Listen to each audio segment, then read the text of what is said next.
Okay, here we go, folks. Wednesday, Longshore and McKnight, presented by Bud Light. Easy to drink, easy to enjoy. So glad you're with us.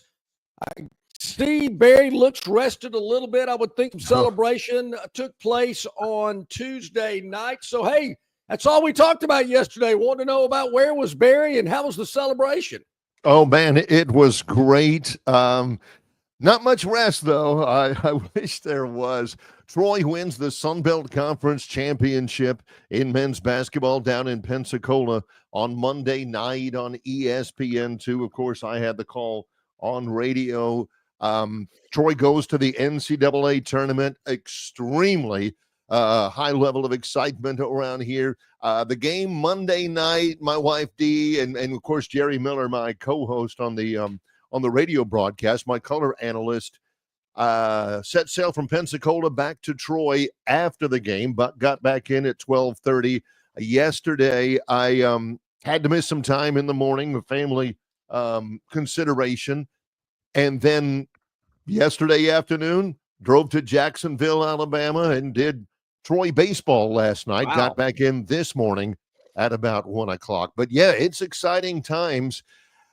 Basketball of Troy just looks so good, particularly late in the ball game. It's interesting, by the way. And I will say, Barry, because I thought it was a great game. Yep. The way the particularly the latter part of it. Yeah. But certainly the way the game played out, probably the last 10 minutes, certainly seemed to catch the attention of a lot of people that I know that saw it, and I think around the nation, just how good of a game it was. Well, it was good. I thought Coach Scott Cross, who's been, of course, a guest on with us many times, really had kind of a coaching master class.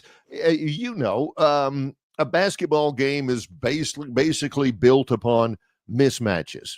How many times can you get your best guy against somebody who has a hard time guarding or what? I thought Coach Cross did a terrific job about that. They switched to a 1-3-1 zone. About that point you're talking about, 10 minutes to go, and Arkansas State just couldn't do anything against it. It was just really, really good coaching, really good players who were prepared, and, nip and tuck up until about the 7-minute mark, 8-minute mark, when Troy broke through and the Trojans win it by 13, 94-81. Big celebrations going on around Troy.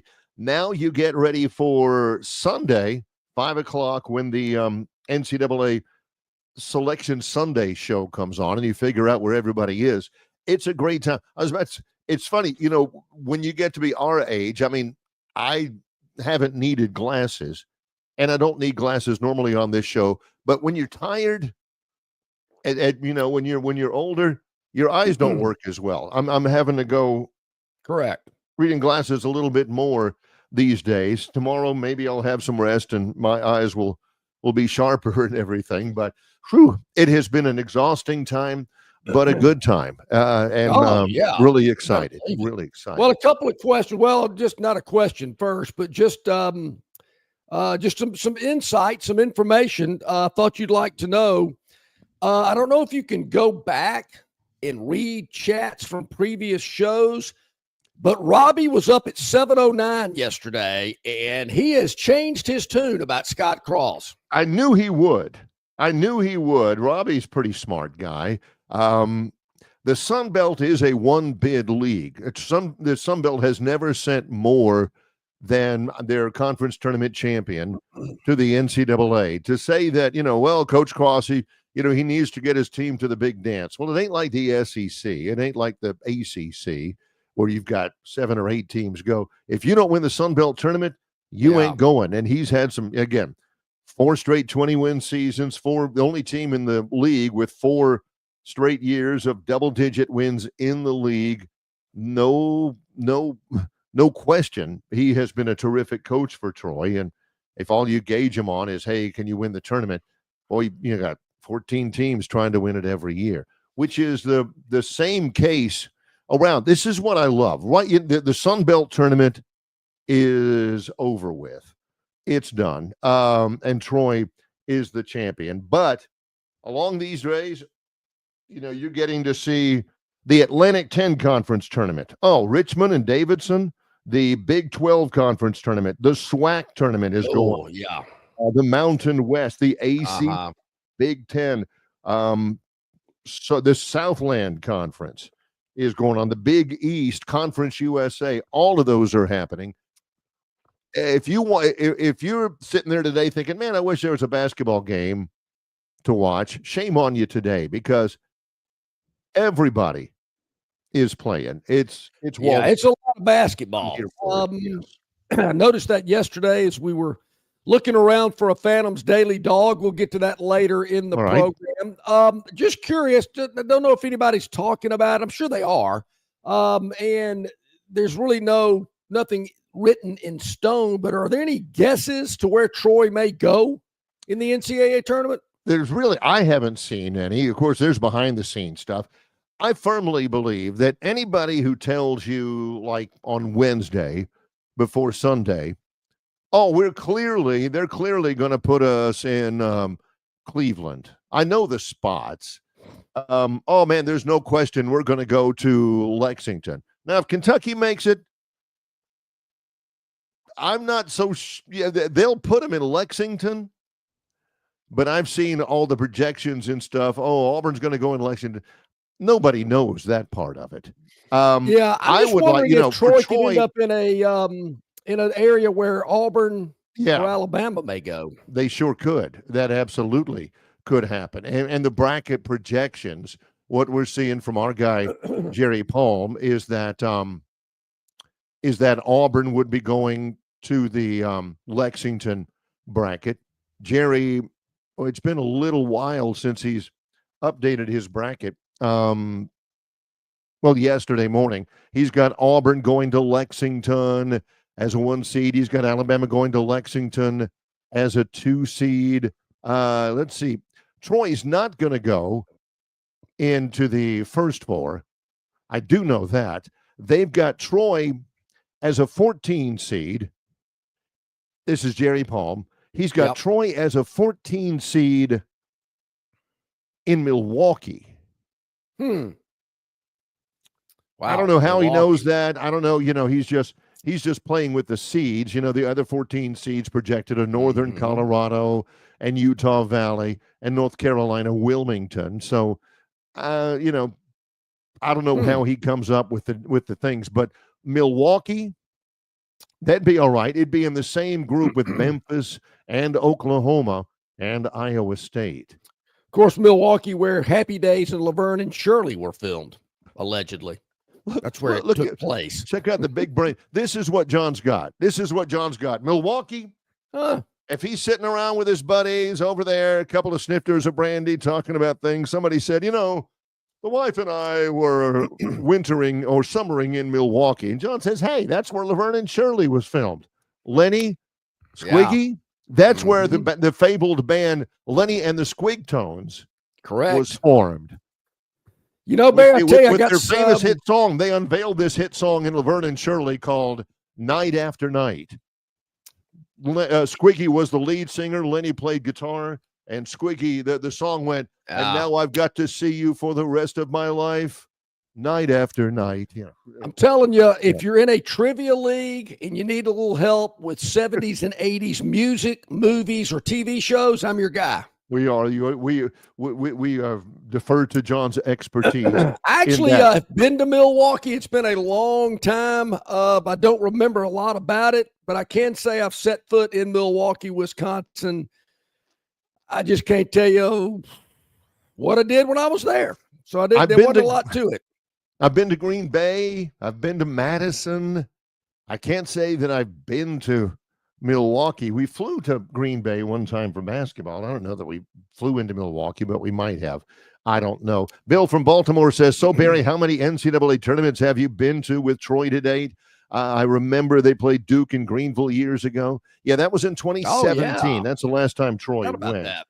And that Duke team had Jason Tatum on it and Luke Kennard, I think was his name. Really good team. Troy went in 2004 to Nashville, where they take on Xavier, who had David West, who played in the NCAA for many years. And Lionel Chalmers, players like that. So, yeah, this will be my third with Troy, and I'm excited as can be about it. Bill lets us know that half of the Laverne and Shirley show was in Milwaukee. The last part of the series was set in L.A. at the halfway point. I forgot about that. And Ty, yes, Zig and the Zigtones, they were a fixture here in bars around Montgomery. Man, they could play. Rest in peace, Zig. I mean, they were the house band at the supper club. At the supper club. Yeah. I mean, I always thought that was kind of their default sign. The sign out front where you can put the lettering in like McDonald's, and say quarter pounders, $3.99 with fries. I mean, you'd go past there on the way in from I-85 into town, and it would say Zig and the Zigtones, and I'm thinking, again, do those people have like day jobs, or is this all they do is play the supper club every night? It depends on how long your sets go. I mean, if you're playing well past midnight, I'm not sure you got a day job, but that was a good pull there, Ty. We appreciate that. So, big news for the Trojans heading to the NCAA tournament, just taking guesses now, not real sure where they'll end up. It could be some exciting spots. Would you like to see Troy in the same site as Auburn or Alabama with the possibility of the Trojans playing the Tide or the Tigers? That would be interesting. That's something that the NCAA committee seems to like to do. Yeah, in order for that to happen, I mean, it's not a huge consideration. In order for that to happen, Troy's going to have to win a couple of games. They're going to have to do that. If they're a 14 seed, you'll open with an 11. And then after that, then you get to maybe a 3. I don't think Auburn or Alabama will end up as a 3, regardless of what they do in the tournament. So I think if they do play in the same bracket, it'll be great. There'll be maybe some Troy fans who will, get tickets to go watch Auburn or Alabama fans or Auburn fans who may stick around and watch Troy. That would help. And I've already gotten a lot of people actually asking about this. And unfortunately, we don't know yet. We're going to know on Sunday. But do not panic, because Total Sports Travel is going to have you hooked up. I've already talked to them, whether you're an Auburn fan, an Alabama fan, or a Troy fan, or any other fan for that matter. They can hook you up. They will have packages for Troy, for Alabama, for Auburn. Depending on where they're going, they're going to get it all set up for you, your hotel accommodations, your transfers, possibly ticket options as well for you. Pre-game tailgate parties, the whole deal. You know how Total Sports Travel works. They just don't know where everybody's going yet, but they're working behind the scenes. They're going to have it ready to go. They're dropping it on Sunday once the brackets are released. We'll have all the information for you on Monday, but you're going to have to act quickly, obviously, because these teams could be playing on Thursday or Friday of next week. But we'll have that for you if you want to go follow your team into the tournament. So just be patient. Hold on. Speaking of the tournament, we cannot emphasize this enough. This is big. Longshore and McKnight Tournament Bracket Challenge in conjunction with our friends at Yellowhammer News begins on Monday, this Monday, the 17th of March. Probably the most important thing is it will wrap up. Entries will be stopped beginning about 11 o'clock on Thursday. We'll get the official times on Monday, but Thursday, when that first ball goes up in the tournament, entries are closed. How do you enter? And I mean closed, not, I'll appeal to John and Barry. They're friends of mine. I've talked to them once before. I had a remote broadcast somewhere. Yeah, I mean, we love you, but hey, our hands are tied at that point. The selection show will be this Sunday, 5 o'clock on CBS. The first 4 will be next Tuesday. We'll start next Tuesday. It'll be next Tuesday and Wednesday. Then, like John said, Thursday is when the tournament proper gets underway. There'll be, and John and I have wondered about this, there will be odd times. Like nobody plays at 1 o'clock straight up and down. Nobody says, they're at 3. It's like 11:27, 5:47. And again, this is the time you've got the SEC tournament. And again, wall-to-wall basketball. SEC tournament all day today, 4 games starting at noon The noontime start, the 2:30, the 6, and the 8:30 all day today at the SEC tournament up in Nashville. This is what John's week is like. Watching the tournament, maybe a sponsor product here or there, while the tournament going on. Do people watch the NCAA tournament without cracking a Bud Light now and again? Barry, I'm going to at least try to wait till noon today, at least before I pop the first one. But, it is tournament time, so I got to get ready. The other thing is John is going to spend this week, all right, TV, right-click, app, download. Hey, honey, what did Barry say? Was it TCM? No. TBS. TBS. Okay, yeah, got that. What's that other one? Is that True TV?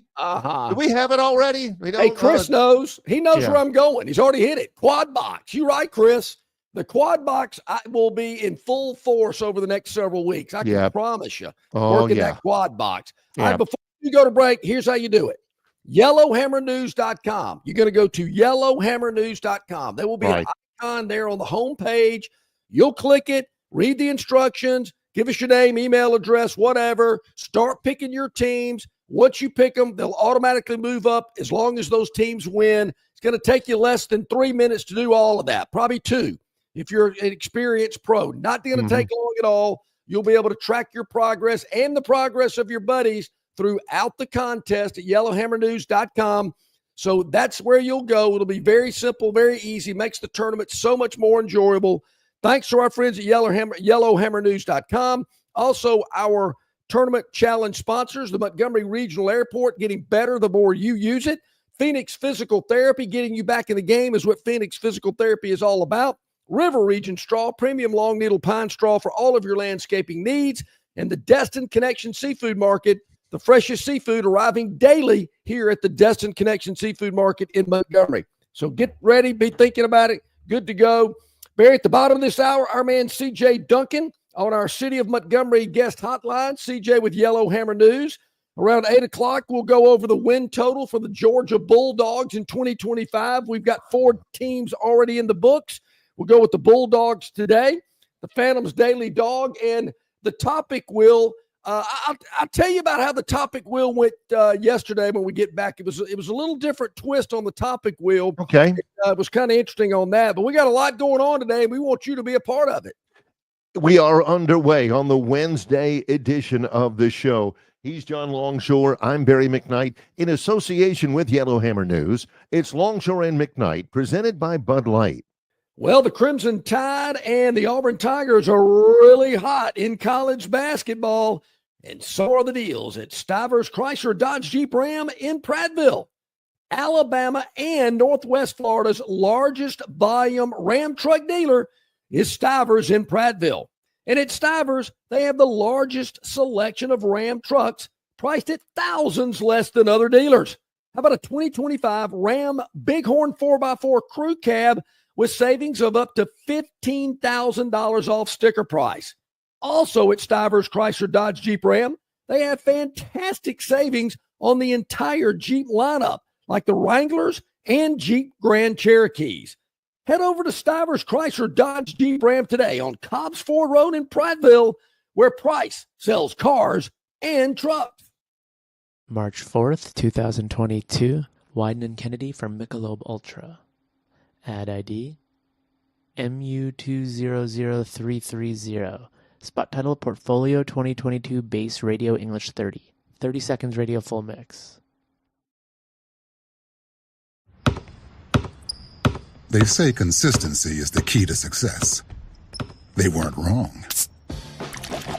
So how about grabbing a beer that's consistently smooth, consistently refreshing, and consistently light? You might just find that the road to success can be pretty enjoyable. Michelob Ultra, the perfect balance of taste and refreshment, and only 2.6 carbs and 95 calories. It's only worth it if you enjoy it. Enjoy responsibly. Anheuser-Busch Michelob Ultra Light Beer, St. Louis, Missouri. Dixie Electric Plumbing and Air rallies for you.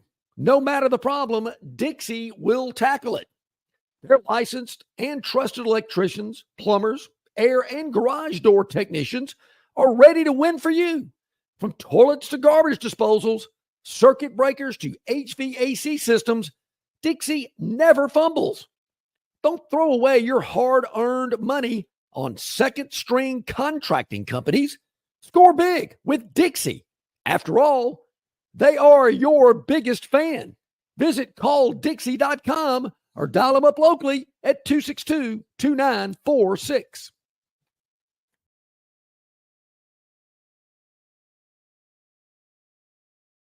All right, welcome back in, everybody. About 20 minutes past the hour here on this Wednesday. Barry, you mentioned the SEC tournament. It gets going today.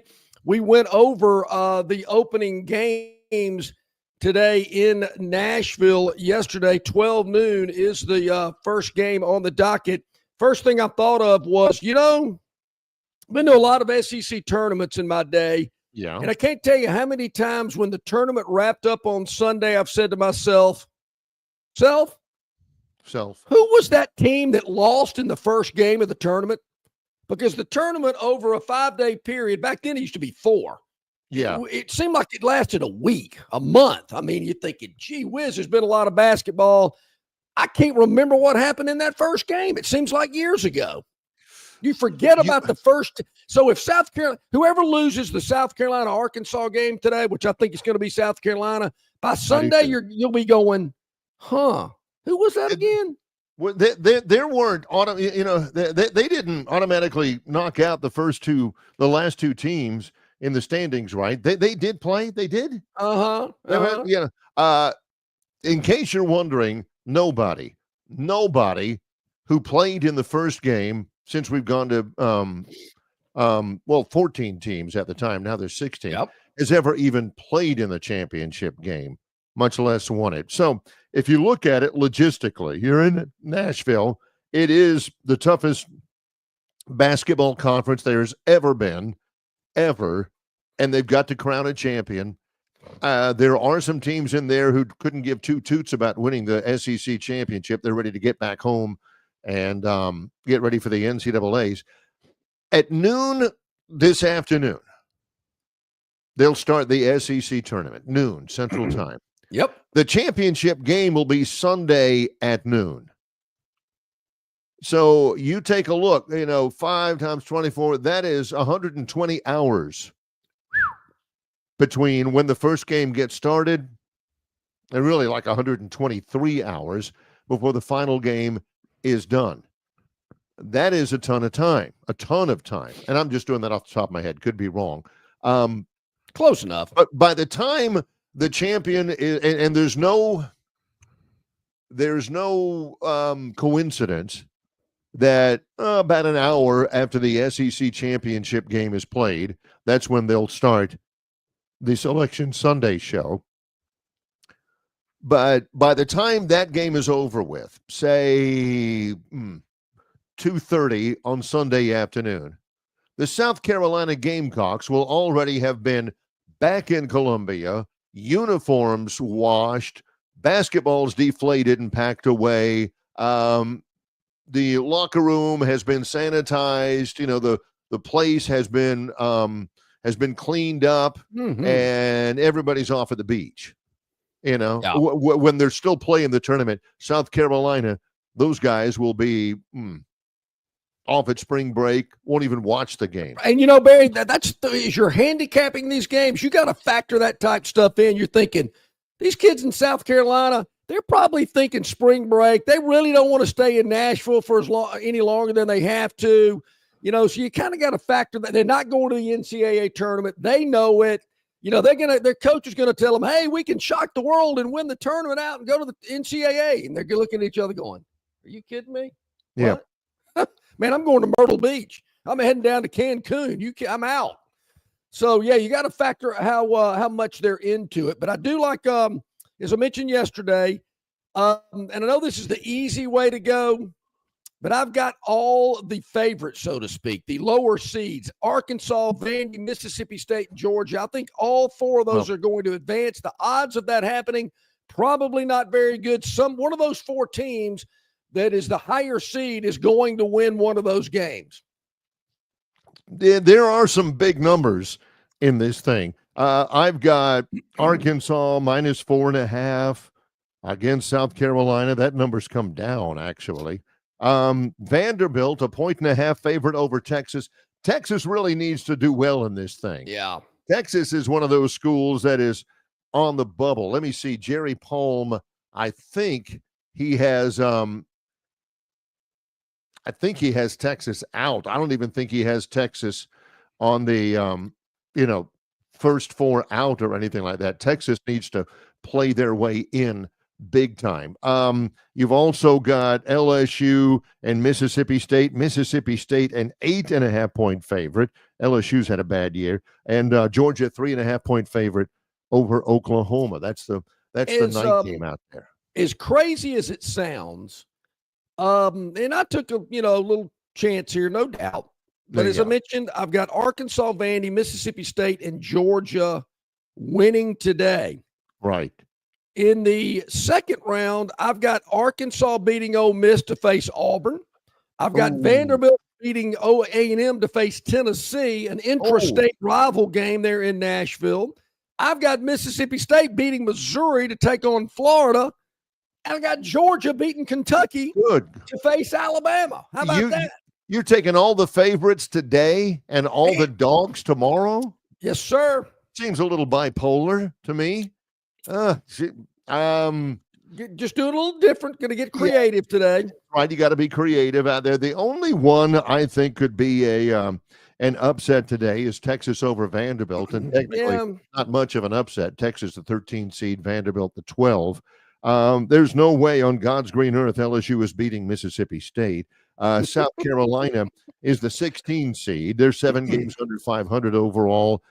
And not only will they be on the beach for a couple of days by the time the championship game rolls around, they're thinking about it right now. They're they're with their buddies and saying, hey, let's get that. You got that Ford Excursion rented, right? Yeah. You got that excursion ready. We'll be back in Columbia. Let's see. We play at noon. We'll be back in Columbia by 6. We can take off tonight if you want. If you've got the Bud Light, or we can leave on Thursday morning. Your call. So you're right. That's what they're thinking. These players at South Carolina, by the time the championship game tips on Sunday, some of those guys are going to be reaching for the aloe vera gel because they're going to be already so sunburned from wherever they've gone for spring break without any sunscreen on. I guess young kids, they just don't know better. I'm watching Jesse Waters the other night. He sends Johnny down to Fort Lauderdale for spring break. He's interviewing these kids on the beach. Of course, they don't know what's going on in the real world. They ain't got a lick of sunscreen on them. They're getting cooked out there on the beach as he's interviewing them. And I'm going, when will they learn? I guess you got to learn the hard way. Everybody's been sunburned at some point in their life. I've said it many times. I'd rather somebody hit me over the head with something twice. Than to be sunburned. I mean, sunburn is miserable.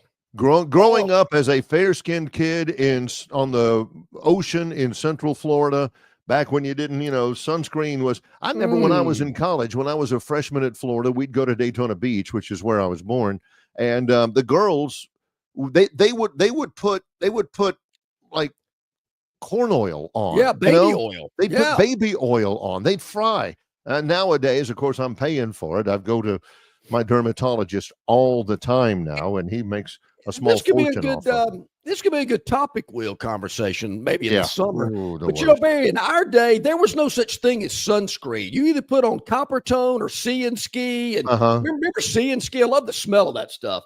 And you might put like some Band-Aid Soleil, Oh yeah, and maybe the highest number might have been like a 6 or an 8 or something. You just had to stay out of the sun or wear a T-shirt or something. Yeah. Then when we got to college, they kind of came up with this sunscreen stuff that stung. It would sting you a little bit. Yeah.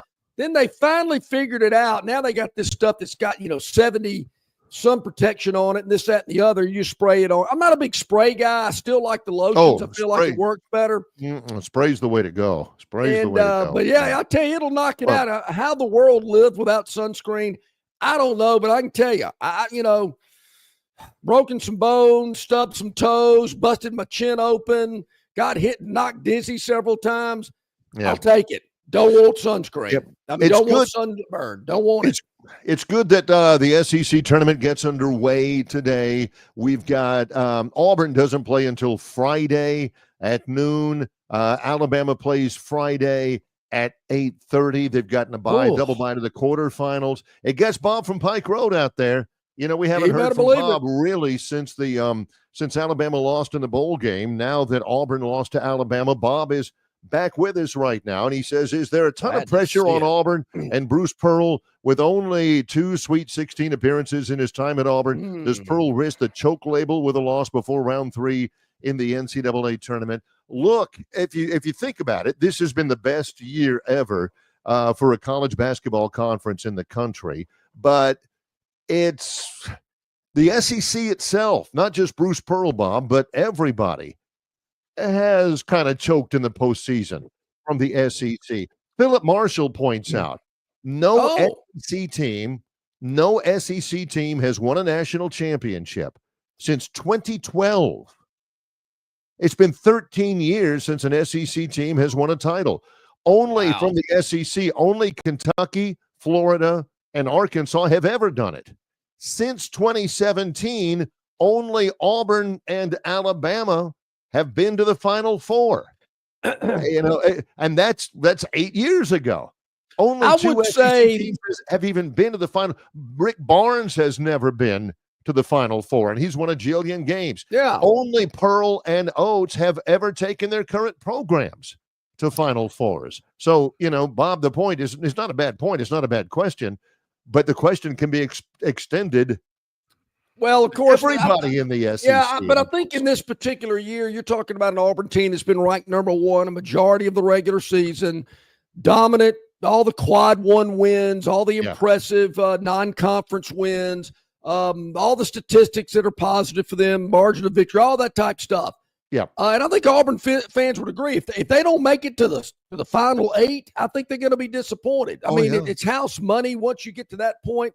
And if they don't make it to the Sweet 16, I can't imagine what Philip would write in the column the day after that. But I think, you know, they don't make it to the final 8, it'll be a disappointment. But I think they got one mindset. I think with this team, and we've talked about it since November, I think they're expecting to be in the championship game. And I think if they're not, there's going to be some disappointment. There should be that expectation. You should always kind of have that expectation when you're that talented. When we come back, C.J. Duncan will join us. Always look forward to that. In association with Yellowhammer News, it's Longshore and McKnight, presented by Bud Light. Book tee time sooner. Save on every round. That's what you get with the 2025 RTJ Trail Card. Destination golf is closer than you might think. Buy a 2025 Trail Card and save every time you play. Plus, you will be automatically entered into the Trails Loyalty Program. Enjoy 10-day advance reservation privileges at each location. 11-day advanced internet tee times on rtjgolf.com and the RTJ app. Enjoy the benefits of a 2025 Trail Card. It makes for a great stocking stuffer, and you save on every round you play in 2025 on the Robert Trent Jones Golf Trail. Introducing Budweiser Zero. 0% alcohol, 0 grams of sugar. Full Budweiser flavor. A refreshing alcohol-free brew that tastes like the real thing. Budweiser Zero. 0 alcohol, 0 compromise. Don't miss your chance to win big at Victoryland Casino. Play the latest, hottest, most exciting games around with fun bonuses and big jackpots. Don't miss out on your free play. Stop by Player Rewards today and check out this month's exciting free play promotions. Come see why our players keep coming back. You'll have more fun at Victoryland Casino, where you can be a winner too. Victoryland Casino, located off I-85 exit 22, Shorter, Alabama. Must be 21 or older.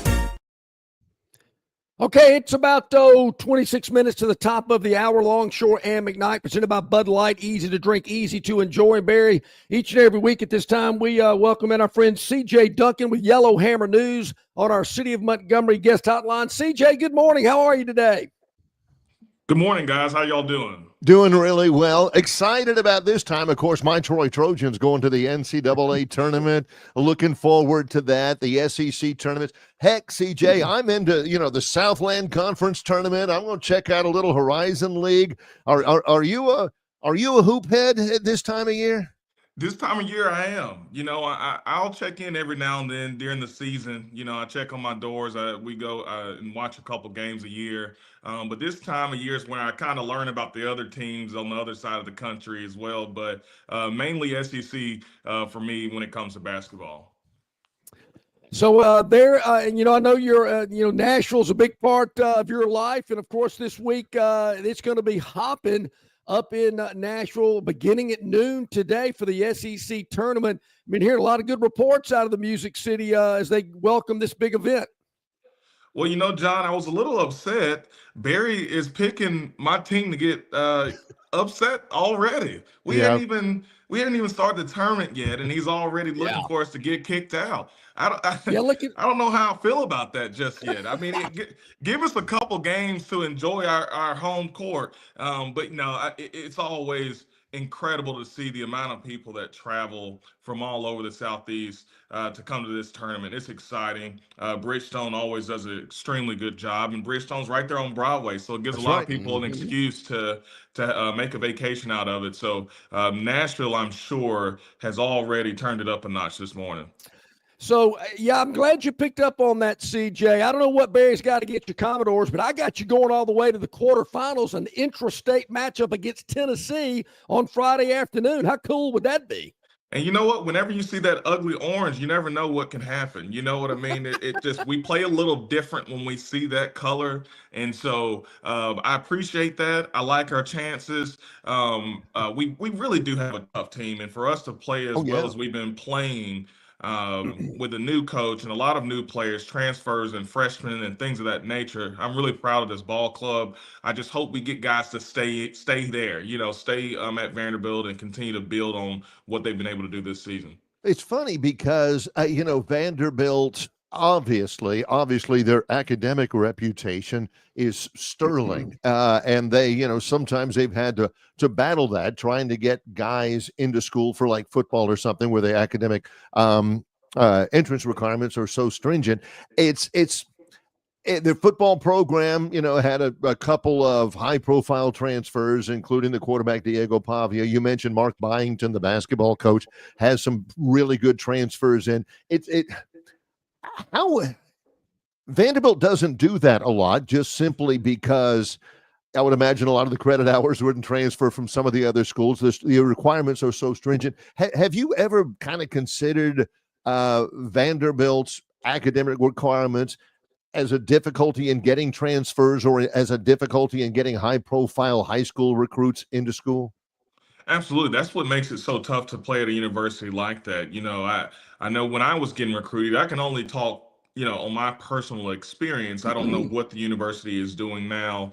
Coach Lee has done a great job as well. But when I was coming through, it was very difficult. And Coach Franklin had a really good relationship with the chancellor. And I know that they tried to do the best that they could, but it is very hard because you do have to meet a certain academic standard.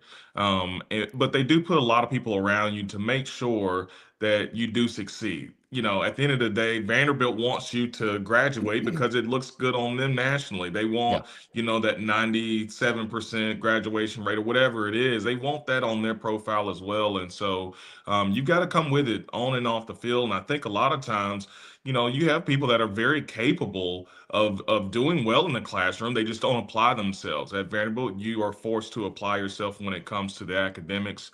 And, that's one thing that I was already used to, being a St. James grad. So it was a very difficult place to go, and the work was very strenuous, and it was a lot of long hours, but it wasn't anything I wasn't used to. He says this, John. He mentions, there are a lot of people who are very capable of doing the academic work, but, may not be motivated. You and I felt that one deep in our soul right there, didn't we? No doubt about that. Maybe another way to put it is maybe not so. Are there difficulties of getting into Vanderbilt and the academic requirements that you got to go through? But other schools probably a lot easier to get in. I mean, there was probably no discussion about, oh, you're good. Yeah, come on. Yeah, well, yeah, your academics are, you're top notch. Yeah, we've lost out on a lot of good recruits over the years. I could name a few guys now that have had long NFL careers that, during that Franklin era wanted the opportunity to play with a team that was surging. The class that I came in with, 2013, we were a top 15 class in the country. And I don't know that Vanderbilt's ever seen anything like that. So he was really making some headway back in 2012 to, I guess that's 14 or so. I want to talk with you a little bit. It's difficult to quantify this, CJ, so bear with me. In the NCAA tournament, in the conference tournaments that we're about to get to, where, everything is really magnified, a lot of it, I believe, of success comes down to a competitive mindset. You've got to not only accept the level of competition, you have to embrace it. And it's the teams that, that relish the competition, that relish the ball being in their hands at critical moments. Those players and those teams seem to have the most success. Does that resonate with you? Yeah, the basketball guys, they get to play like us now, the football guys. You only get one opportunity. You don't get the kind of multi-game style, deal like they do in the NBA or whatever it may be. Now it's, you roll the ball out and whoever's best on that particular day is who's going to win the game. It's not always the best team, it's who shows up, who has that attention to detail, who put the preparation in during the week. All that matters. And that's why it's so hard to play football. There are no second chances. You got to get it right on the first shot. And this week and the rest of the month, as tournaments come along, you've got to be the best you can be that day. And even if if you're known to be a shooting team, you've got to be diverse enough to know that, all right, we're not hitting shots, so we got to be tough. We got to start fouling dudes, making it hard. No more layups. We got to lock it in on the defensive side. You got to be able to almost camouflage yourself or be able to adapt to whatever's going on in that particular game, whatever it takes to get a win. But yeah, you've been in this situation where, game on the line, big game, your team needs a score. You got to be of the mindset, throw the ball to me. I want the ball. Same thing in basketball. Kyle Shermer probably got tired of me telling him to throw me the ball. It didn't take the last 2 minutes, Barry. I promise you that. If we got through the first quarter and a couple of targets hadn't come, I'm already in his ear. But yeah, no, absolutely. I mean, any real player, any guy that is a baller that has come up that way. You want the ball, and you don't want the ball in a selfish way. You believe in yourself, and you think that if you have the ball in your hand, that the team has a better chance of winning. I think that, to your point, you got to be one of those guys. In order to be successful, you got to want the ball for sure.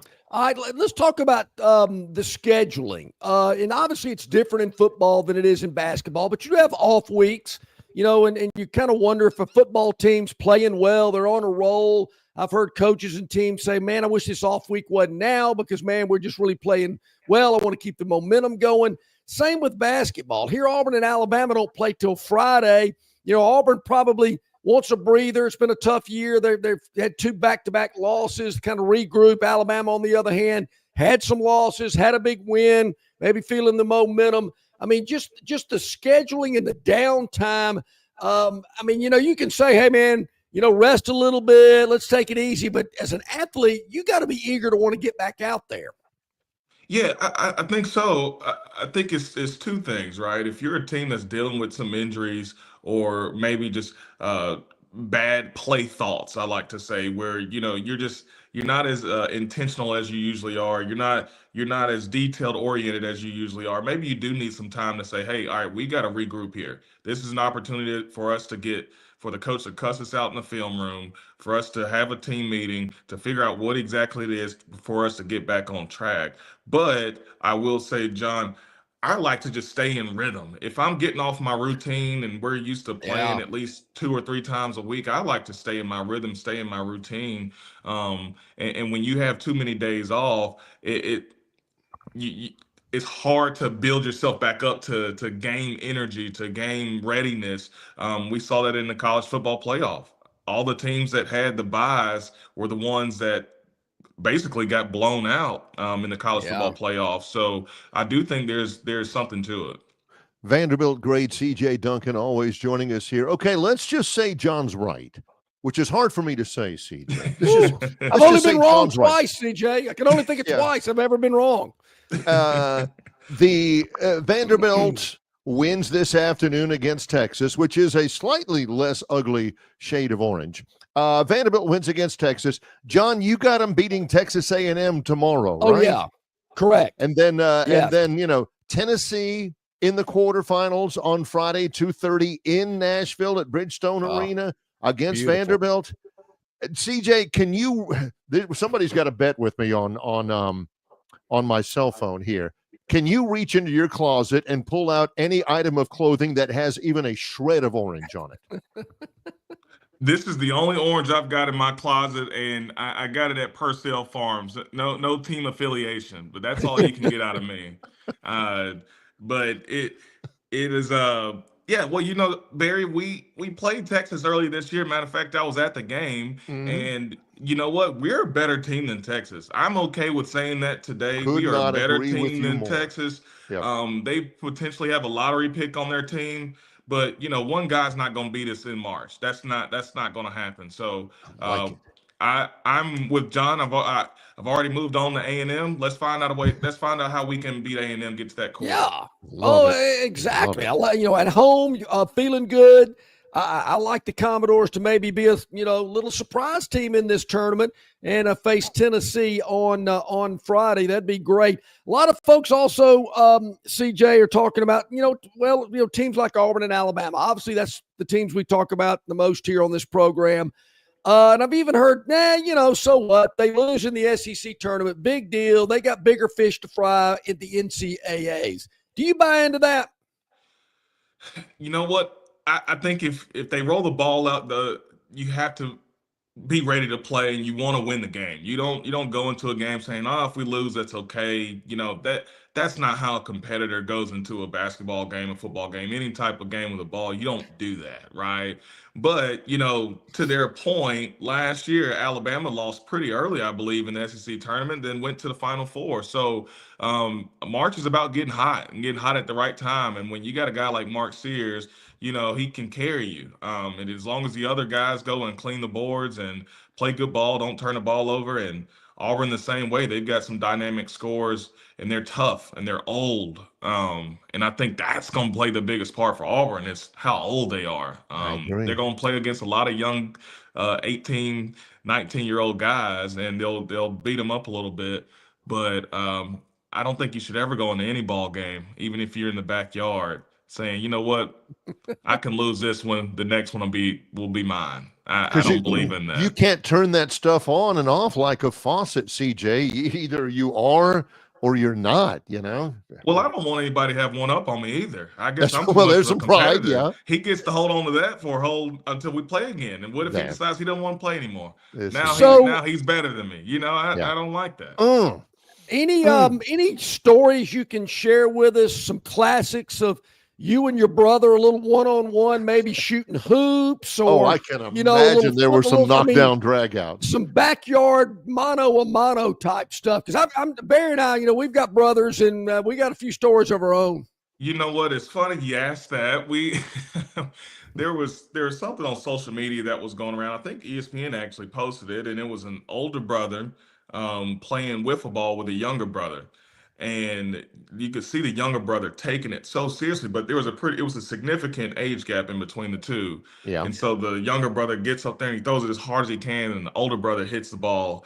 I mean, as far as a wiffle ball can go, it goes out of the camera kind of thing. And I sent it to our family group message because that was me and Colin, right? I mean, we were 6 years apart, Right. and he always wanted to play with us. He always wanted to be with the older guys, hang out with the older guys, and be as good as us, even though there was a 6 year age gap. And so, man, he would try so hard to win, and I just couldn't let him have it. I couldn't let him have it. I had to be the older brother for a little while because now he's the big brother. You know, he's about 6'2" and over 210 pounds, so he's a big kid now. So I had to take advantage of that. But a lot of our fights started with wiffle ball, and probably a little bit of basketball. I never really went too hard on them in football. That didn't feel right. But basketball and wiffle ball were probably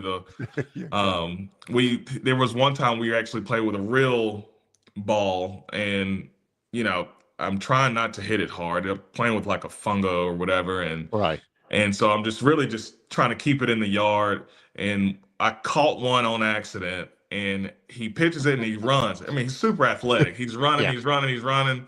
He reaches out to go grab the ball, and he just nails the fence. Boom. And the ball goes over. And I had to explain that to my mom, and that was just not a good day. See, mom, what happened was, yeah.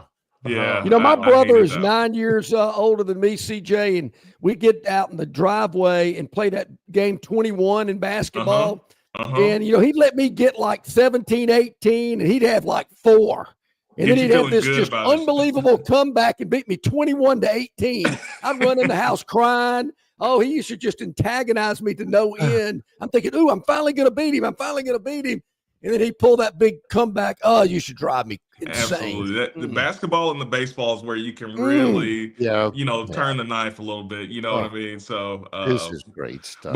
But after a while, it was more or less me trying to help him get better, not just be big Oh, brother. yeah. So, Good stuff. Yeah.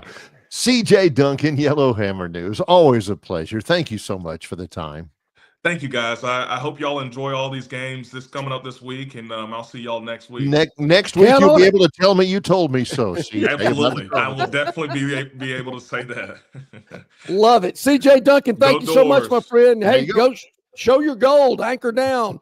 Anchor down, Go baby. Doors. You better believe it. CJ Duncan Duncan with Yellowhammer News joining us on our City of Montgomery guest hotline. He'll join us again next week as well. Barry, I also got a pair of boxing gloves when I was little, just little play kind of boxing gloves, not those heavy ones.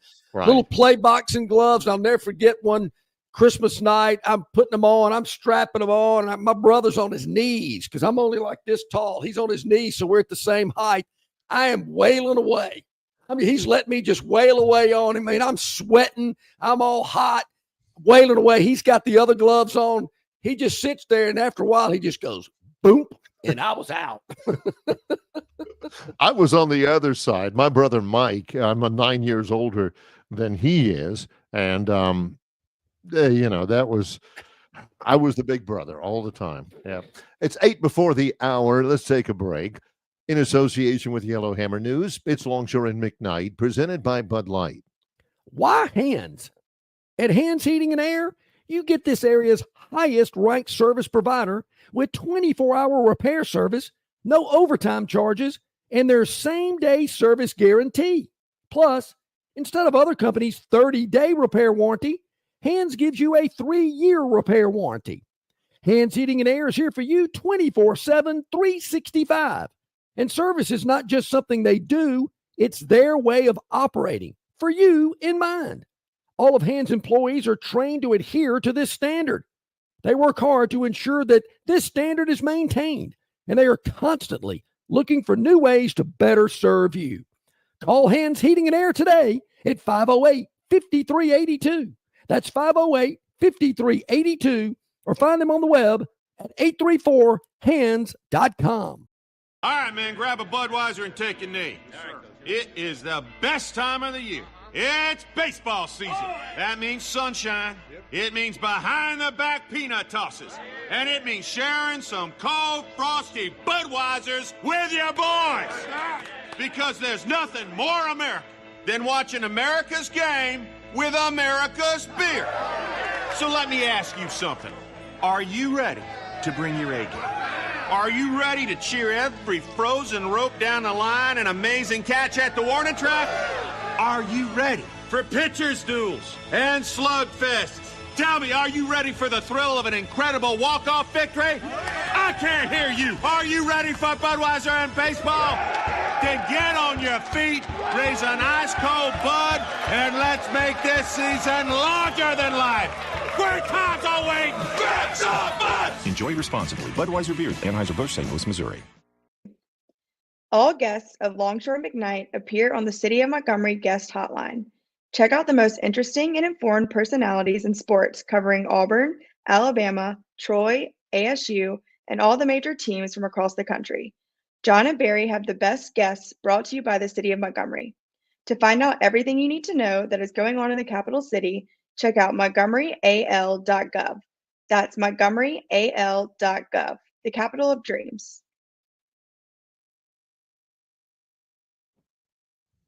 All right, welcome back in, everybody. About 5 minutes to the top of the hour here on Longshore and McKnight. Probably need to wait till, obviously, the SEC tournament wraps up Sunday in Nashville. But thoughts on how many SEC teams make the NCAA tournament? You know, we've been hearing 12, 13. That seems a little large to me. But your thoughts on how many make it? I think 12, definitely. That's the record is 11 from one league. In 2011, oh, those were the days, John. In 2011, the Big East Conference, which is a lot different than the Big East. They had 11 in the NCAA tournament that year. In 2011, that's how I remember. They had 11 in 2011. This year, again, the SEC has 16 schools. There is a realistic shot that 14 of them can get in.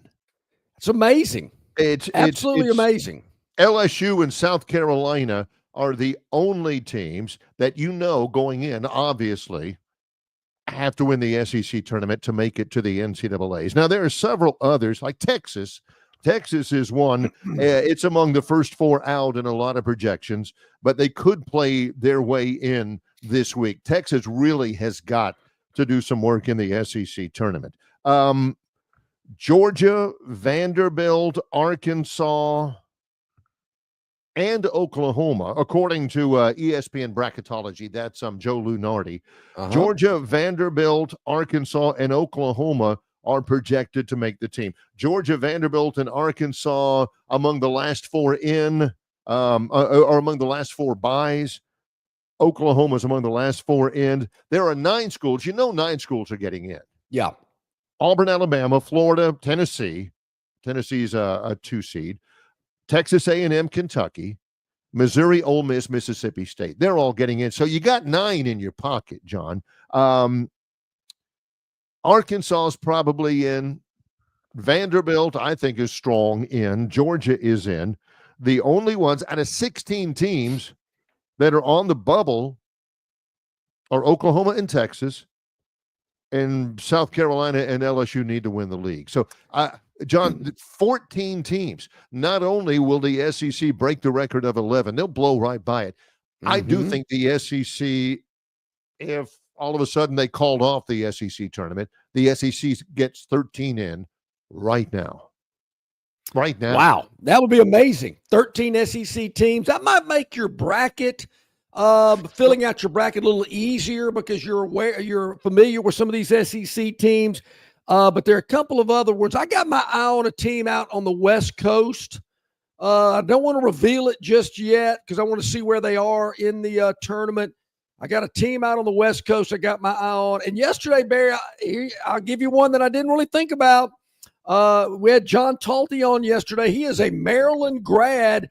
He likes his Terrapins. He says they got one of the best starting fives in the country. Problem is their bench is terrible. It's terrible. So you got to keep the starting five on the floor, but he thinks Maryland can make a run in the tournament. There are several of them out there. And the thing is the SEC, Philip has pointed it out, the SEC hasn't won. It's been a drought. The SEC has been, Bob's talking about, will Auburn, have that joke label if they don't make it at least. The SEC has got that label in the postseason. In the SEC, it's been 13 years since an SEC team has won a national championship. Since 2017, only 2 SEC teams have been in the Final Four. Now they get 13 in. Well, you got to think that I'm going to have to give my side of it when it comes to what Philip had to say, which I've been known to do before. And I got to tell you, Philip's been churning out the content over the last week or so. I mean, it has been really good stuff. They could increase my membership dues every month. I'd pay him happily. Done. Don't matter. Paying it. He is killing it. But here's where I'm a little confused. I've been led to believe over all these years that, making the Final Four is all great and wonderful. I mean, that's what it's all about. You hang up a Final Four banner. So is winning the national championship really all that big of a deal? I mean, I guess it is. You get to take the trophy home, but hey, getting to the Final Four is unbelievable. It's like just, what an accomplishment. Auburn's done it. Alabama's done it. Several other schools in this league have done it. But national title, Final Four. That's what it's all about. I could be wrong. Some of it's luck to get to the Final Four. Some of it's luck to get from the Final Four to the national championship. You got to have some luck. Some of it takes bad officiating. Bad officiating has a part to do with it as well. The draw is important. For some reason, I couldn't think of that word. The draw, your path is important. That's why it's important to be a number 1 seed, but 1, 2, or even really 3 seed. I'll say 1 or 2 seeds. You're going to get a really favorable draw. There's not much difference, honestly, between a 1 seed and a 2 seed. Here's what the issue is with the SEC, though. Is the selection committee. John, if you've got, and let's use 13, because I firmly believe there's going to be 13 SEC teams out of 16 that are going to go. Mm-hmm. The more NCAA tournament bids that the SEC receives, the tougher it'll be for the selection committee. They've got principles that they use to bracket the teams. Opening round matchups between teams from the same conference, flatly forbidden. You can't do it. That is etched in stone with the selection committee. You've got 32 opening round games. You've got 13 SEC teams in. How are you going to keep from a 6 seed Vanderbilt against an 11 seed Texas, for instance? Yeah. I mean, that's going to be hard just because you got so many. You have to adhere to those mechanisms. Maybe that's where Troy comes into play against an SEC team. Oh, I'd like to see that. You also, it's not etched in stone like you can, opening round matchups between schools in the same conference. You just can't do it. They will not do it, but they try to avoid it. It's not as rock solid, but they try to avoid it in the round of 32 and the Sweet 16. They try to avoid having teams from the same conference meet as much as possible, but the first priority is keeping everybody on their true seed line. The 6 is going to play the 11, the 8's going to play the 9, the 1's going to play the 16. So, and that follows down throughout the bracket. So 13 teams from the SEC is going to be an absolute selection committee headache to try to get them all in and keep them all spaced out from each other. Hey, quickly before we get to our look at the Georgia Bulldogs for 2025 and their win total going through every team in the league, we've already started with Alabama, Arkansas, Auburn, and Florida. It's Georgia's day today, going in alphabetical order if you're wondering why. Greg, yes, I can't answer your question. He says, John, can you name one Aub who won't pick them to win the Natty? I can. I can think of many, Greg. They're a very superstitious group. So they will they will purposely not have them winning it all, so they can go back and go, I didn't see that coming. Man, I'm so glad that I was wrong and they won it all. You were right up until the very last. You'll have some, and Bama Greg, you said, can you name one Auburn who won't pick them to win the Natty? Theotis and I can. It's John Dent. John Dent wants them to lose out in the SEC tournament and not get an at-large. But you were almost right.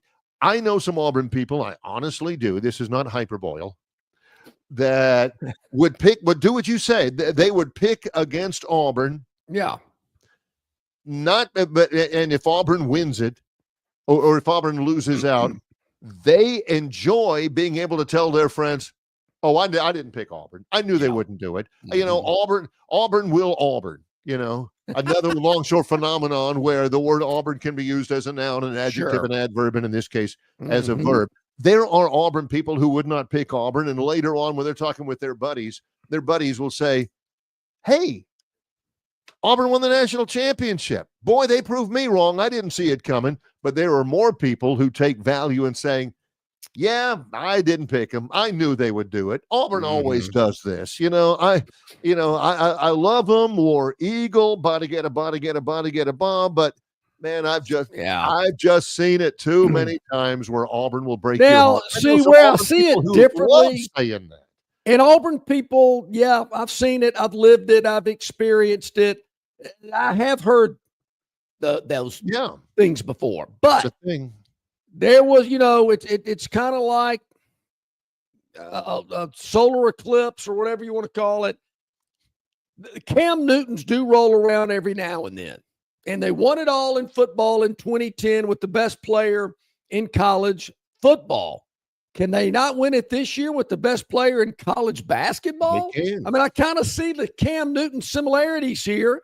If Broome is healthier than what I saw last Saturday, right, I think they can. So I think Auburn's got the best chance they've ever had to win the national championship because of some very talented players and a deep bench. One particular player in Janai Broome. So kind of think of it in the Cam Newton. And I don't think $180,000 was ever mentioned with this team because now in the era of NIL, it really doesn't matter anymore. I don't think it mattered back in 2010, obviously. At least it did to some people. So, yeah, I mean, have a little more confidence in your team because I think the roster tells you I think we got a chance. So it still is funny knowing what we know now. You and I are much smarter, much more suave, urbane, and men about the world here in 2025 than we were in 2010. Certainly back in the mid 80s when we were rocking it and rolling it. The thing that's still odd to me about 2010 with Auburn, and it's been 15 years ago now, is to look back at some of those old clips and see some of the interviews with Cam. He didn't have on the big Scoutmaster hat. He didn't have, hair here, hair, not that there's anything wrong with that. He didn't have, the spiked hair coming out the back. Yeah, he didn't have the big old humongous Vera Ellen glasses on and the capri pants that came halfway down. He wore an Auburn polo. He wore men's shirt, clothes, actually, is what he did. A polo shirt. His hair was short and well kept. I wonder if that was in his soul back then, and he just kind of tamped it down until he made millions in the NFL and be who he really wants to be. Huh? It still kind of makes you wonder. It's still, about that. Kind of makes you, but I'm not getting off the Auburn train. I can promise you that. All right, I do want to get on the Georgia train. Let's do that. I'm gonna make this easy. I'm looking at Georgia's schedule right before we go over each individual game. Based on who they're playing and where they're playing, I don't see a team here that's going to beat Georgia. All right, let's look at it that way. Neyland Stadium in week 3, John. Sanford Stadium in week 5. Jordan-Hare Stadium in mid-October. Oh, yeah. They are playing. I see a couple. Gosh, I got to go along with you, and I don't care that Carson Beck's not there, and I don't care that offensive guard, that Rattledge isn't there. I don't care about any of that. Their win total Georgia's is 9.5. So great. That's to me. That's my first. Oh well. And no, you had I had over with Auburn. Florida. With Auburn. Florida going over. With Florida. That's right. Georgia. All right, so I'm going over easy on. So Barry, that. here's the deal. I agree with you. Right now, and this I'm telling you, I'm more confident in this. Georgia's at 9.5 is their total. Right. I'm telling you, by kickoff, that it will not be 9.5. It will be 10, maybe 10.5, but it'll be at 10. 9.5 I find extremely low. That's 2 losses. I don't see 2 losses on this schedule. Marshall, who they open up with, Austin P, the Governors. Yes. Then they go to Tennessee. So they're going to be very vanilla in the first 2 games. Go to Knoxville. Barry, I'll answer this question. What game will Georgia be an underdog in? They won't. They got Alabama at home. Alabama in some of the way too early preseason polls is number 12. And that feels weird. That feels odd. They'll be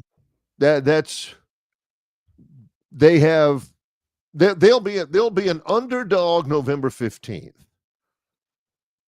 Maybe.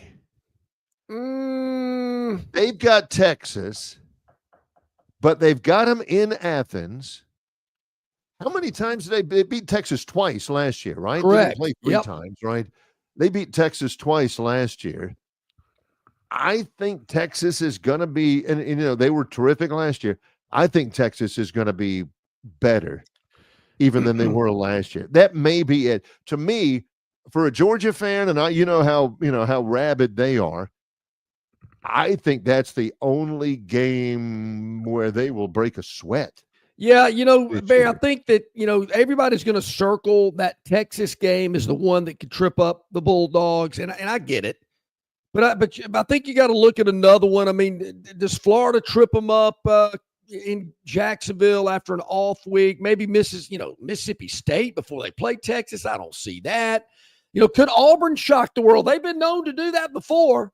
Who was it? Terry Bowden that beat Steve Spurrier when the Gators were number 1. Maybe Auburn could beat a Georgia team there at Jordan-Hare. Maybe possibly a night game at Jordan-Hare. Crowd going crazy. So maybe that, but I don't see more than 1 loss in the regular season. So with Georgia being 9.5, I think they're begging you. I don't get it. I think that number's going to go up, but I think Georgia goes over 9.5 this year. Well, Curtis points out on our River Region Strong chat line, he said, well, it's going to move now, John, because all your listeners are now going to bet the over at 9.5. Hey, what they do with the information's up to them. We cannot. Yeah. Curtis also says Auburn will beat the Bulldogs this year. Curtis, will Auburn win the national championship in basketball? Because I was asked earlier, will Auburn fans pick them to win it all in the bracket contest? Curtis, what do you say? Do you pick Auburn to win it all? No. It's kind of hard to pick them, over the field, if you got to pick somebody, but I think they can. All right, so we got to do this by the book. Okay, you ready? Yep. Georgia and Marshall, the defending Sun Belt champions who lost their head coach and most of their team after he left. Marshall Thundering Herd, Georgia, and in Athens, August 30th. Georgia. Oh, yeah, gonna win that one, sure. Austin P, an embarrassment to even have that team on the schedule. So that's 2-0. Tennessee in Knoxville. The Hobnail Boot rivalry, September 13th. Tennessee will be a top 20 team. I don't think they're going to be as good as they were last year. Maybe tight game. Georgia wins it. Yeah. I don't even think that. I think Georgia wins it, but I don't think it'll be tight. Then, surprisingly enough, an off week before they take on the preseason, or the Alabama ended up ranked 12th last year, I think, before the bowl game, something like that. They'll be there around there this year. Georgia, Alabama, Sanford Stadium on September the 27th. I want to hear from Bob from Pike Road's got to say about that. No because kidding, last Bob. year, What do you think? he was on that like a dog on a bone. About Barry, Kirby Smart's only done this against Alabama, blah blah blah. Yeah, all that. How do you feel about that? Honestly, has ABC announced yet that game's in prime time? You got to know it is. Yeah, they have not. Oh yeah. I don't see how. Alabama's had Georgia's number more times than not. Correct. But going into Sanford Stadium, and I know they've won there. I saw Nick Saban do it with Julio Jones. I think it was the blackout game. But right now, no, Bama does not win that game on September the 27th. So Georgia's undefeated. Yeah, 4-0, heading back into Sanford Stadium for Kentucky October 4th. They'll be 5-0. Yeah. Is Curtis right? A 5-0 Georgia team goes to Jordan-Hare Stadium. It was pretty tight last year in Athens. Will Hugh Freeze finally get his signature win? Well, he could. By beating Georgia at Jordan-Hare. Yeah, I could see that as a spot where Georgia could get upset. Jordan-Hare probably at night. Ole Miss coming up next. A team that certainly, beat Georgia last year, if I'm not mistaken. They have them in Athens, though. So I've got Auburn falling to Georgia close. Yep. And I've got them losing to I've got Ole Miss losing to Georgia. Barry, I'm going to say Auburn wins that game because I'm ready for some tiger tails. I'm ready for some flags out the window. That's a terrible reason to root for someone. I'm ready for Toomer's corner to get rolled. So I'm taking Auburn in an upset, one of those just dramatic, ultra exciting finishes that we're known for. Some people call it voodoo. Some people, say that there's just, spirits and monkey dust or whatever they call it in the end zones. I don't know. But anyway, Auburn wins monkey dust? I've heard that before. I'm not really sure what it is. I've just heard it. I've heard it in casinos. I've heard, as a matter of fact, Oriental people that gamble from the Far East, they like to use that term a lot. Asian. Dice. Yeah. Asian. So I'm going to say Auburn wins that game. Georgia gets revenge against Alabama for the absolute miracle they got to beat Georgia in Tuscaloosa. They get revenge on Ole Miss. Ole Miss beat them bad in Oxford last year, 28-10. The rest of it, though, to me, it all comes down to Texas. I've got Georgia winning every game this year.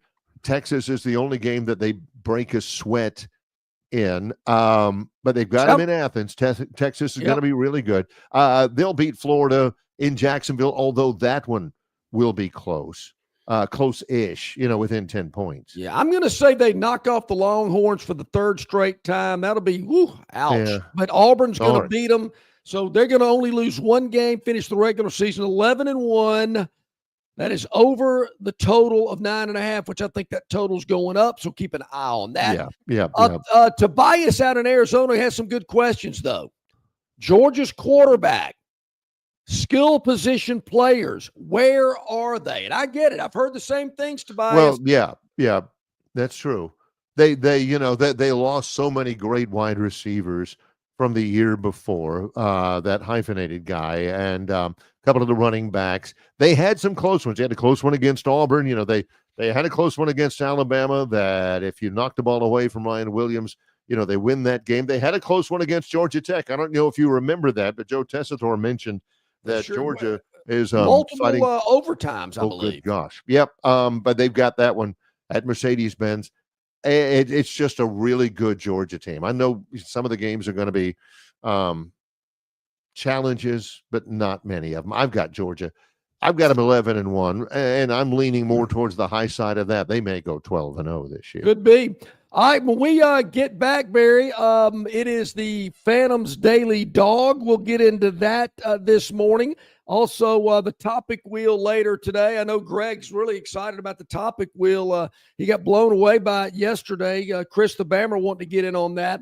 Of course, Longshore McKnight brought to you by Bud Light, easy to drink, easy to enjoy, in association with our friends at Yellowhammer News. You can check us out each and every day at yellowhammernews.com.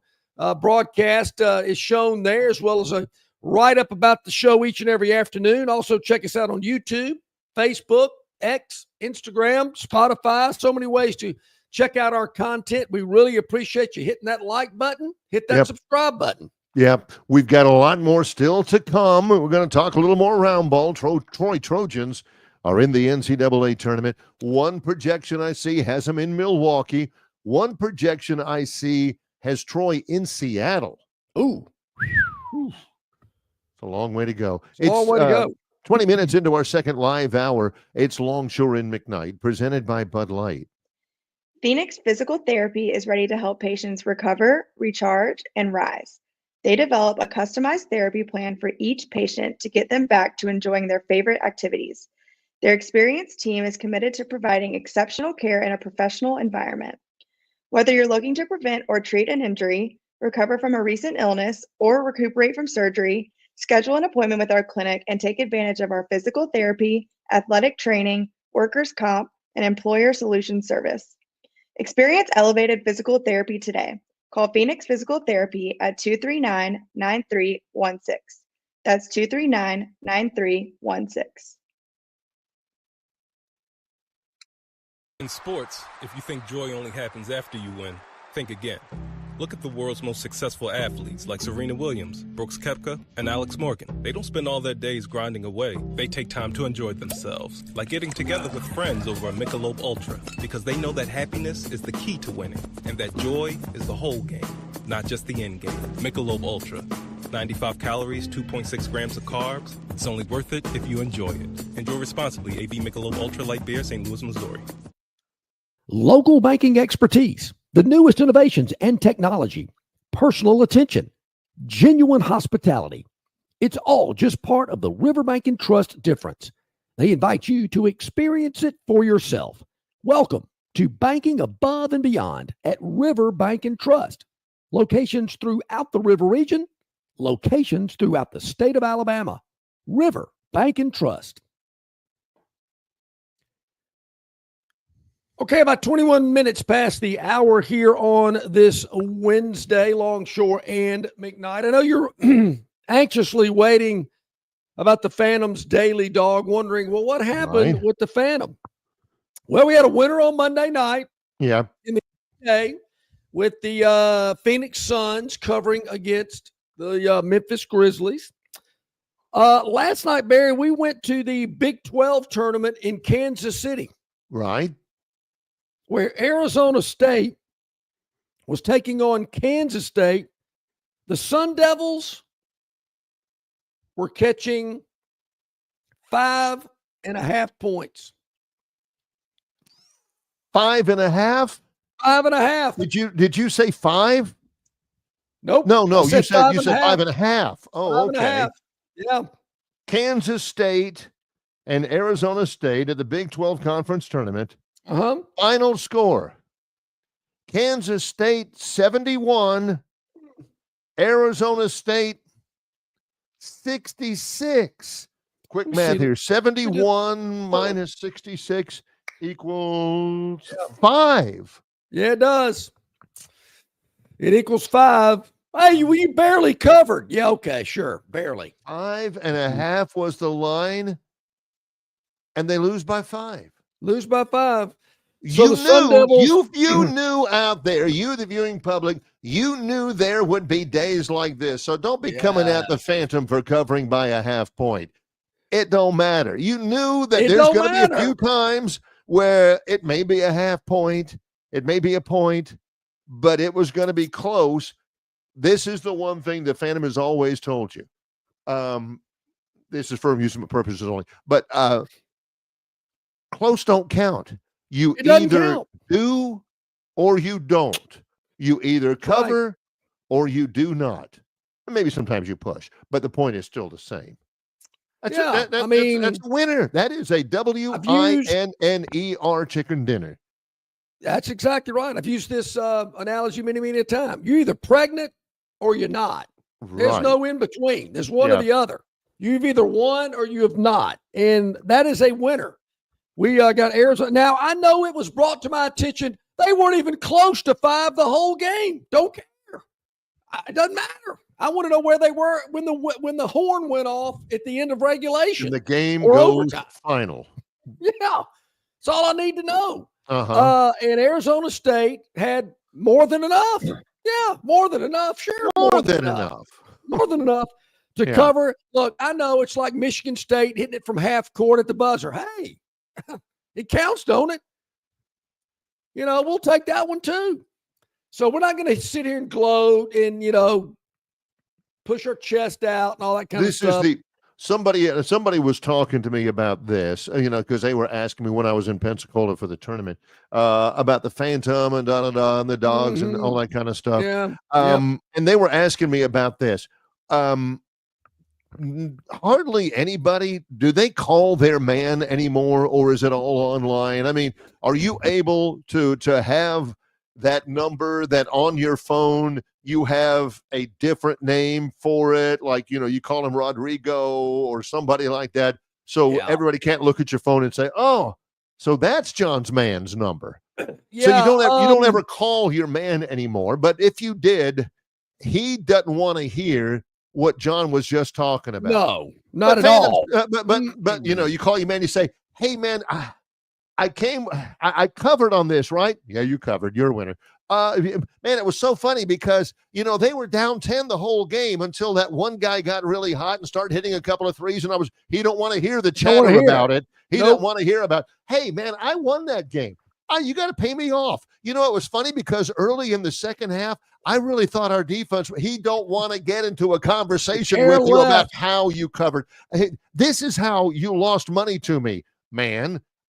He just, fine, whatever. Click. Not a lot of chit chat because, back in the day, Barry, he's got other phone calls to answer. Time is money. Yeah. I mean, these other guys that are calling in are getting busy signals and they're hitting that redial button as quick as they can to get back in the rotation. So no chit chat. No. I ain't got time for it. Usually back in the day, Barry, I was a number. He'd answer the phone and go, this is 2A. And he'd go, all right. I go, and I already knew what the spreads were. And I'd say, let me have 2A is not a name. It's an exit number. Come on. Give me 176 for a dime. Let me get 182 for a nickel. That's all it is. That's all it is. Now, quick phone in terms of local, I mean, I'm sure there's some guys out there taking action, but it's done mostly through your phone nowadays, and we want it regulated. There's a lot of unregulated sports wagering, Barry, going on that is absolutely just mind-blowing. We want it regulated. We want it under control, and you're going to be hearing a lot more about that in the coming months. I'll leave it at that. So tonight, Barry, we're going to go to the ACC for our daily dog. It is the ACC tournament at the Spectrum Center in Charlotte, North Carolina. It's a very neat arena. It is nice. It's a neat spot. I think it's interesting, Barry, that these two teams are going to have to fly completely across country to face each other. They're only about, I don't know, 20 miles away from each other. Cal and Stanford playing in Charlotte in the conference tournament. How about that? That's ESPN2 if you want to track it. It's 6:00 start time. This is a good one. How do you see it? Yeah, it's amazing, though, Barry. They're so close to each other out in the Berkeley area, but they're traveling 2,500 miles away to play in the ACC tournament tonight. Be interesting to see how many fans are at this game. Stanford won the previous matchups in the regular season. Right. So Stanford's 2-0 against Cal. They're a better team than Cal is, but that's not what we're talking about. No, it isn't what we're talking. You hear the analogy. It's so hard to beat a team 3 times in one season. You heard that one before? Many times. Yeah. Now, I don't really care if Stanford beats them or not. I just don't want them beating them by more than 5.5. That's what I got, 5.5. Yeah, so I like Cal catching the 5.5. 2 nights in a row, we're taking 5 and a hook I do think Cal can beat them because, they're already there. They won a game last night. Stanford didn't play first game. So I think Cal catching the 5.5 against Stanford in an ACC tournament game in Charlotte. I like Cal plus the 5.5 tonight. I do too. That is a good one. I got to say this. I got to bring this up because I do notice today at noon, spring training, the Atlanta Braves and the Baltimore Orioles. Who? Oh. Starting to get a little bit more of a vibe out there. Did you know, speaking of betting, BetMGM. Yes. Has odds on it. They've got odds on who's going to play. That is a regulated gaming site, Barry. I'm glad you brought them up. Yeah, yes. And they're very, very regimented, very, very above board, nothing nefarious because they are regulated. Boston and Oklahoma City played tonight. Boston's the defending NBA champions. BetMGM right now has Boston at plus 220 and OKC at plus 225 to win the NBA Finals. Yeah. They're well ahead of the Cavaliers plus 500. Just to give you an idea what I'm talking about, Boston hosts the Thunder tonight on ESPN at 6:30. BetMGM also has this, just saying, and this is back to my original point. Yep. Which Major League Baseball division, according to BetMGM, has 3 of the top 5 World Series favorites? Division. This is a setup question. I can feel it because I've been very critical about the division the Atlanta Braves play in. So I'm trying to think. I know it's not the Marlins.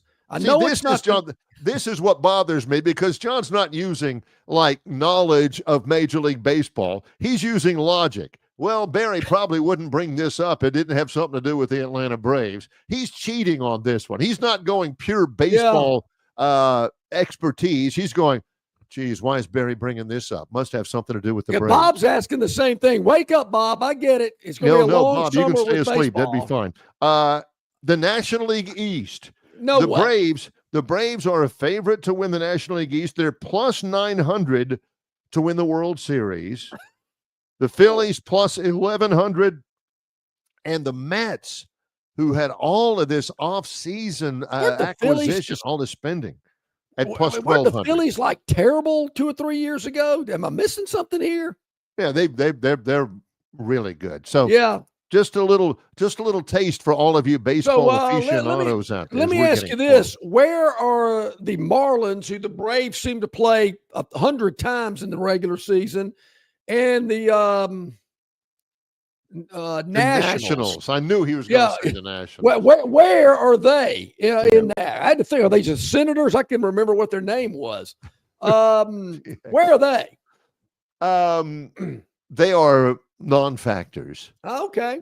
This. Look, I'm telling you, folks, I know they've got it figured out and they're supposed to play equal amounts of times, but it'll just feel like the Braves are playing the Marlins and the Nationals more than any other team they play all year. Yeah. Always felt like that. All right. So, got that tonight. The Phantom's Daily Dog. Yeah. Somebody said there was a comment.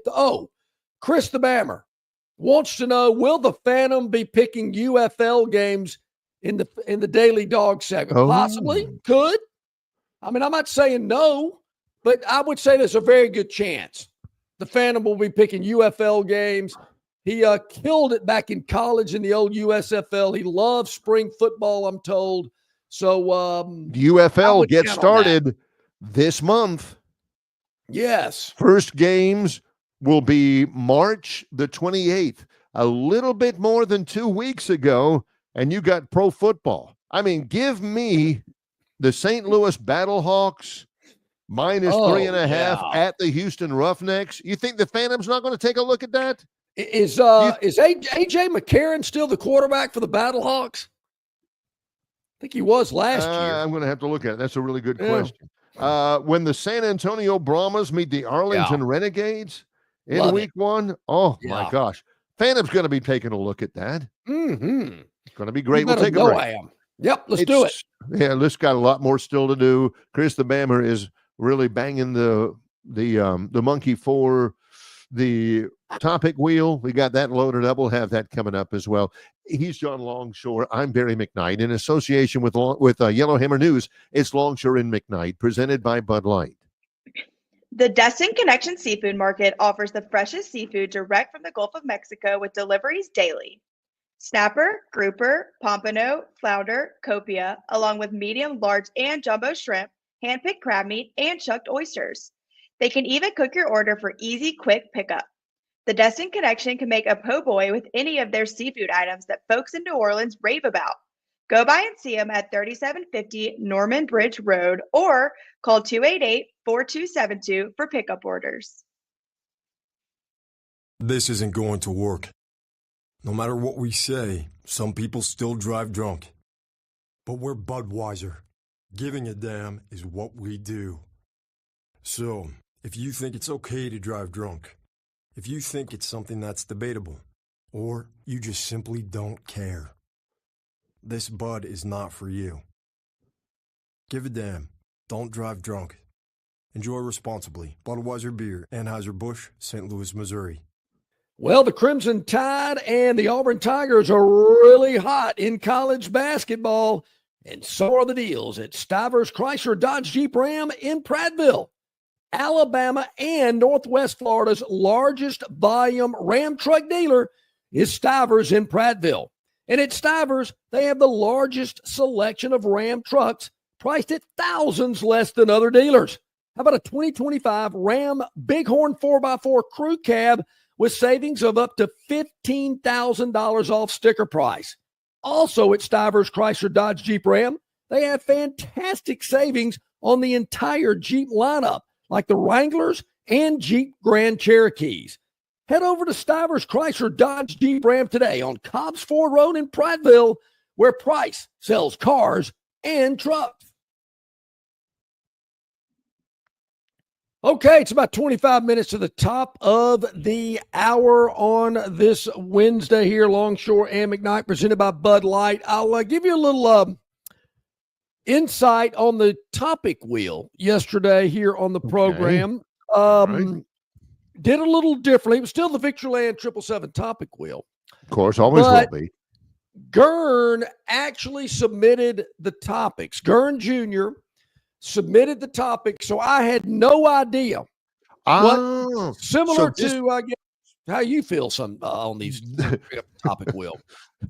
The reaction, therefore, was just purely top of your head. You know, there's no researching it. I like that. I liked it too. It was interesting. It was a fun way to have the topic wheel.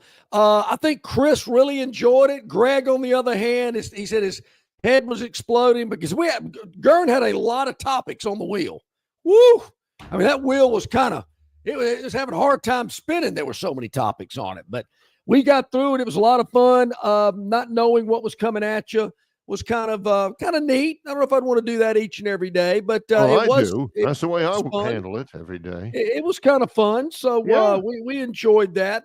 So we'll get to, actually Gurn's got the topic wheel up. So what do you say we spin? Go ahead. We got 5 topics. We'll knock this out. I think we have 5 topics here today. Okay. The Victoryland 777 topic wheel. Yeah. There we go. Spin a row. Spin away.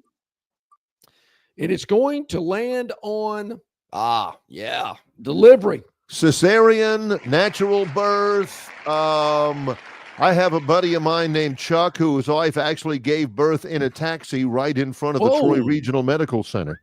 Is that what we're talking about? Really? Delivery? Well, that really wasn't what I had in mind.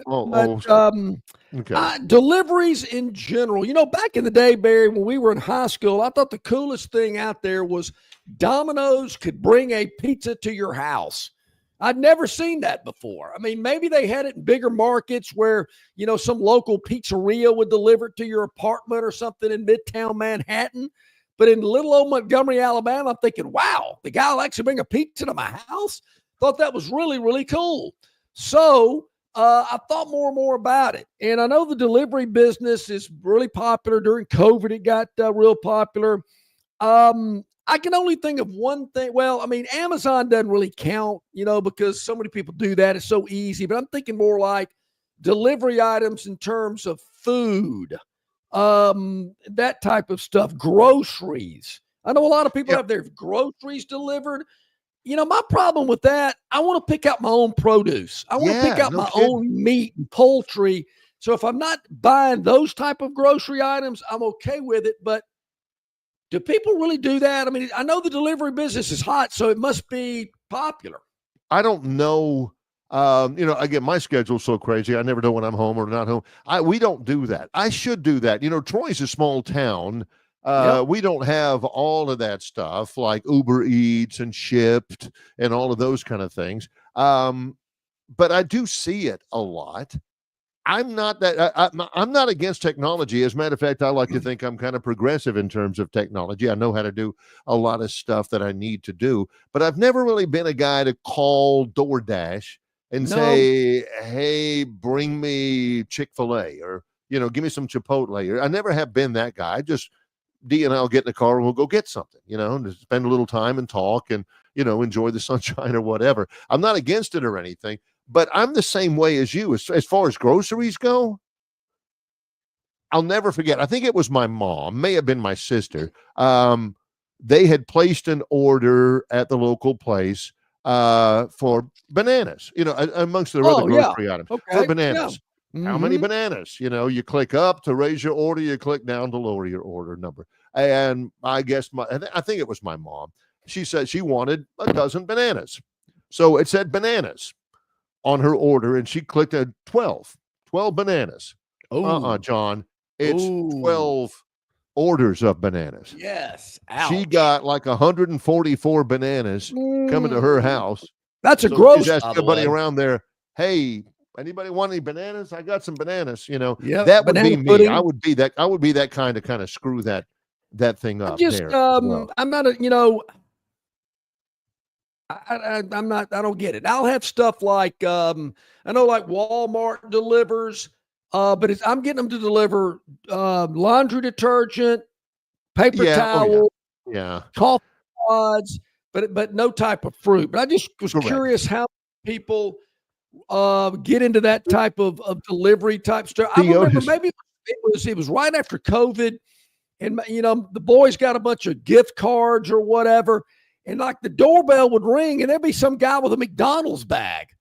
And I'd go, well, what are y'all doing? You go, well, we were hungry. And they would, like the McDonald's app on their phone, they'd order a quarter pounder and they got delivered to the house. I'm thinking, how much he charge you to deliver that? Doesn't matter. It's like 20% or so. I'm around young people all the time with my work at Troy, student athletes and stuff. We're on the road sometimes. We're on the road a lot, and we'll be in the lobby or something like that, just killing time or something. And all of a sudden, here comes this guy, and he's got like a McChicken or something like that. Yeah. And he'll call out one of our players' names. Say, "Yeah, right here." And I'm thinking, we're fixing to eat in like an hour and a half. Oh man, I just felt like, and he's just sitting there on his phone, tap, tap, tap. 20 minutes later, here's a McChicken sandwich sitting in his, sitting on the lobby table. I'm not that kind of guy. I mean, I'll go walk over a couple of doors down and go get a Jersey Mike's or something. I've noticed when we're at Stivers locations, there'll be guys coming into their locations bringing breakfast from Chick-fil-A or McDonald's or Dunkin' Donuts, and I'm going, who's this guy from Dunkin' Donuts? Oh, somebody ordered it. Okay. On the other side of things, you got places like Chipotle when the team is at Chipotle waiting in line and everything on the road somewhere, and you got one full set of shelves over there near the cashier, and they got all those paper bags up there. Derek, Esmeralda, Annie and all this kind of stuff. And here comes this guy, grown man, 40, 45 years old, ball cap and pair of slides on. And he comes in there, order for Derek, and she'll point to it, and he'll go grab it, and he'll go run off somewhere. And I'm thinking, cold as ice by the time he gets it to where he's going to be. Anyway. I'm with you. I don't get it. Yeah, Theota says his wife gets her weight control shots delivered. Wow, really? Yeah. Well, there's probably some people who, because obtaining food is so easy nowadays. Yeah. They find themselves needing weight control, Sean. You know, Barry, and I also hear these advertisements, and they'll say it's delivered to your door in a nondescript package. Huh. Yeah. Do you not want the mailman to know that you're getting your Cialis sent to your door or something? That's what's the exactly deal? Man, look at the size of that box. He must be planning a big week. Yeah. All right, spin the wheel, Gern. Let's see what we got here. Yeah. I know our man Brian Reynolds from Cambrian Ridge is going to join us here in a couple of minutes from down in Greenville, but we're going to spin some more wheels. Yeah. See where it lands. This is kind of like delivery. Yeah. Barry, whatever happened to gas cards? Remember back in the day, you had a Gulf card and an Exxon card and a Shell card. Do people just use like Visa now? I mean, are gas cards even a thing anymore? I never thought about that. I don't have one. Used to have one. Used to have a Chevron. Yeah. I don't. I kind of miss that stuff. I mean, I carry two cards. One's a debit card. One of them's my American Express. That's all I carry. And I just use that. Do they even make? I mean, we're part of rewards clubs and stuff where you enter in your. That's the thing about it is you don't have cards anymore. You just enter in your cell phone number and you get your Publix coupons, or you enter in your cell phone number and you get a discount at Walgreens or something like that. It's the same thing with gas. I miss the days. I still kind of liked it whenever I first started driving, and you'd go somewhere, you're driving to the beach or something like that with your buddies, and you stop off at this little gas station, and you'd have to go inside and you'd present them the card, and they'd run it over that little runner thing. They go chung chung across the front. Yep. And they'd give you the slip, and you'd sign your name, and you'd get the slip. And I always kept about 14 or 15 of those slips because you fold them over one time, and they're great for picking your teeth on the road, and if you don't have a toothpick. Sure. Oh, yeah. But that was substantial. By God, you felt like you bought something when somebody gets that little runner machine and goes chung chung across the front, pulls it out, and you gotta sign it. Now, all I do now is I've got my Apple Watch, and I got it tied in. I don't even have to get my credit card out anymore. All I got to do is put my Apple Watch in front of the thing, and it says, sure, hey, Barry, good to see you again. Wonderful. There you go. Oh, you're taken care of. It is a lot like the delivery stuff. It minimizes human contact. You don't have to talk or deal with anybody. So, my father loved to collect things, coin collector, stamp collector. Right. You name it. He, back in the day, you could, if your credit was good, you could apply for a credit card and there was no fee to it or yearly fee like some of these cards have on it. You could just, get a credit card for a department store, for a gas, an oil company. I mean, there were so many different types. He would collect credit cards. Now, he wouldn't use 90% of them, but he had one of them. Right. And I remember looking at all these cards. And, wow, I didn't know those people had a credit card. Wow, look at that. But back in the day, I guess credit cards were a big, big deal. You had to have one for every store. Yeah. And I never figured out why. When you went to like Gaffer's, maybe back then it was Montgomery Fair, then it became Gaffer's, then it was Dillard's. If you used a MasterCard, or back then it was called Bank Americard, it wasn't Visa. Right. Yeah. They would actually pick up the phone and call somebody to make sure you had enough credit or the card was legit. Yeah. And they'd give them the card over the phone, the card number over the phone. Yeah. I remember those days. Yeah. We're aging ourselves. Those were good days though, because all the guys had wallets that were about this thick, John. Yes. I mean, you had a wallet that was thicker than one of those little pocket New Testaments that they used to give out, right? Correct. And I mean, you had my buddy Bobby still does that. He still leans to one side when he sits down because of his wallet. But you get, like, whenever you're always surprised about, man, I carried a lot of cards back when they found Pat Dye's pants at the bottom of Lake Martin, John. He had a Carmike Cinema 7 card, his Delta card. Yep. He had like Burdines, his driver's license, a credit card, Don't think he had a library card, but I mean, you looking at, they're talking about all. I know he had a Carmike Cinema 7 card. I'm thinking, yeah, why in the world is Coach Dye doing with a Carmike card in the, so we can go to the movies at a discount? Well, what do you yeah, get? Free maybe. Jujubes or Raisinets, when you buy 2 or more tickets a month? I do think there was some type of frequent movie card thing. Yeah, that you could do at the cinemas. Yep. But yeah, I don't know about, but I do remember that. That was my back buddy in the day. My buddy Neil, Texas, he said there's a great episode of The Commerce That Built America on old he said that they had that would tell you about credit cards and how they got started. I think the first credit cards were Diners Club in New York City. It's the same series like Food That Built America. I think that's the History Channel, Neil. Let me know. But yeah, that's Is Diners Club even a card anymore? Because they used to. There was one guy who was taking his wife or a date out, or maybe both, to dinner, and they wouldn't take his check, or he had forgotten his checkbook, or didn't have any cash and everything. And so he got a group of people, restaurants together, and said, "Hey, if I just show this little card, and it was just like a little, paper card, can you just bill me at the end of the month so I don't have to keep carrying cash around?" That's how I got started. The first ones were Diners Club, and Neil says it was on the History Channel. You got to check that out. Okay, I'm about to check. And I do think if you had a Gulf card, the oil company Gulf, you could also use that at a Holiday Inn. So if you stayed at the Holiday Inn, you could use your Gulf card to pay for your room at the Holiday Inn. Because if you noticed, back in the day, there was always a Gulf station adjacent to the Holiday Inn. They had like kind of this partnership.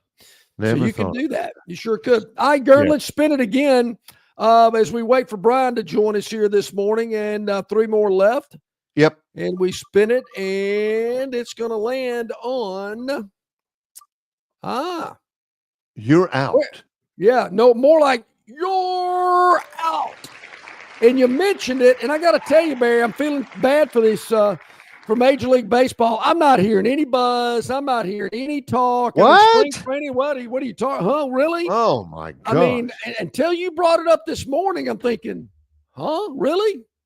Baseball? Is it? I mean, I know ESPN's kicked them to the curb. Right. As everybody else? Man, I cannot wait. Somebody's watching them. I don't know. Major League Baseball, I've cooled on. I think I've mentioned that before. I don't know anybody who loves baseball more than I do. I got a lot of buddies who love it as much, but nobody more. But I'm a little bit down on Major League Baseball just because, everybody's throwing 98 miles an hour. All the hitters are swinging for the fences. So there's a ton of strikeouts, ton of home runs and everything. There's not like pure baseball. I love me some college baseball. Love high school baseball. College baseball is really the best. But in the major leagues, the problems are this. Number one, not enough is happening these days. Not enough baseballs are being put in play these days. No more first to third on a single to the right side. No more, bunting the runner along or whatever, blah, blah, blah. But also the fact that it has become so skewed in terms of power. The LA Dodgers won the World Series last year, and I'm a big Dodgers fan. What a beautiful. Love the Dodgers. Love the Dodgers. Sitting on my desk. But even during the offseason, they've even gotten so much better. They have spent so much money on their roster. The Dodgers are going to win it again. They're just so much better than everybody else because they're spending all that money that the Milwaukee Brewers can't spend, that the Minnesota Twins can't spend, that the Kansas City Royals can't spend. And it has really gotten out of hand. I'll tell you right now, the Chicago White Sox do not have a prayer of winning the World Series. It sounds to me like similar to what college athletics is going through or going to become. The big boys like the Dodgers are going to pay the money to win championships, and the other schools are going to not be so Abilene Christians and Austin Peays of the world have no shot. And that, especially in Major League Baseball, obviously, where you only have 32 teams. Yep. There are some fans out there who Yeah, the White Sox. You going to any games? Nah, the heck with them. They're gonna lose the. They're gonna have a lot division of by 37 games. promotional Yeah. weekends. Hey, come get Yeah. your bobbleheads or whatnot. Get your ice cream in a batter's helmet day or something. Yeah, like that. soft serve and a batter's helmet. I do love that. I think I heard something pop up in the green room. I'm not sure if that's our friend Brian Reynolds from Cambrian Ridge, but we'll go to a break, and when we come back, hopefully he'll be up joining us. Little golf talk coming up. Yep. Tiger Woods' Achilles. We'll talk about that maybe as well. It's Longshore and McKnight in association with Yellowhammer News, presented by Bud Light. Book tee time sooner. Save on every round. That's what you get with the 2025 RTJ Trail Card. Destination golf is closer than you might think. Buy a 2025 Trail Card and save every time you play. Plus, you will be automatically entered into the Trails Loyalty Program. Enjoy 10-day advance reservation privileges at each location. 11-day advanced internet tee times on rtjgolf.com and the RTJ app. Enjoy the benefits of a 2025 Trail Card. It makes for a great stocking stuffer, and you save on every round you play in 2025 on the Robert Trent Jones Golf Trail. Introducing Budweiser Zero. 0% alcohol, 0 grams of sugar. Full Budweiser flavor. A refreshing alcohol-free brew that tastes like the real thing. Budweiser Zero. 0 alcohol, 0 compromise. Jim Massey's Cleaners and Laundry is an Alabama-based, family-owned and operated business that specializes in dry cleaning and laundry, serving the river region since 1941. There are 12 convenient locations across the river region. Find one close to you or call 481-1911 for free pickup and delivery. For 83 years, Central Alabama has trusted Jim Massey's Cleaners and Laundry. You should too.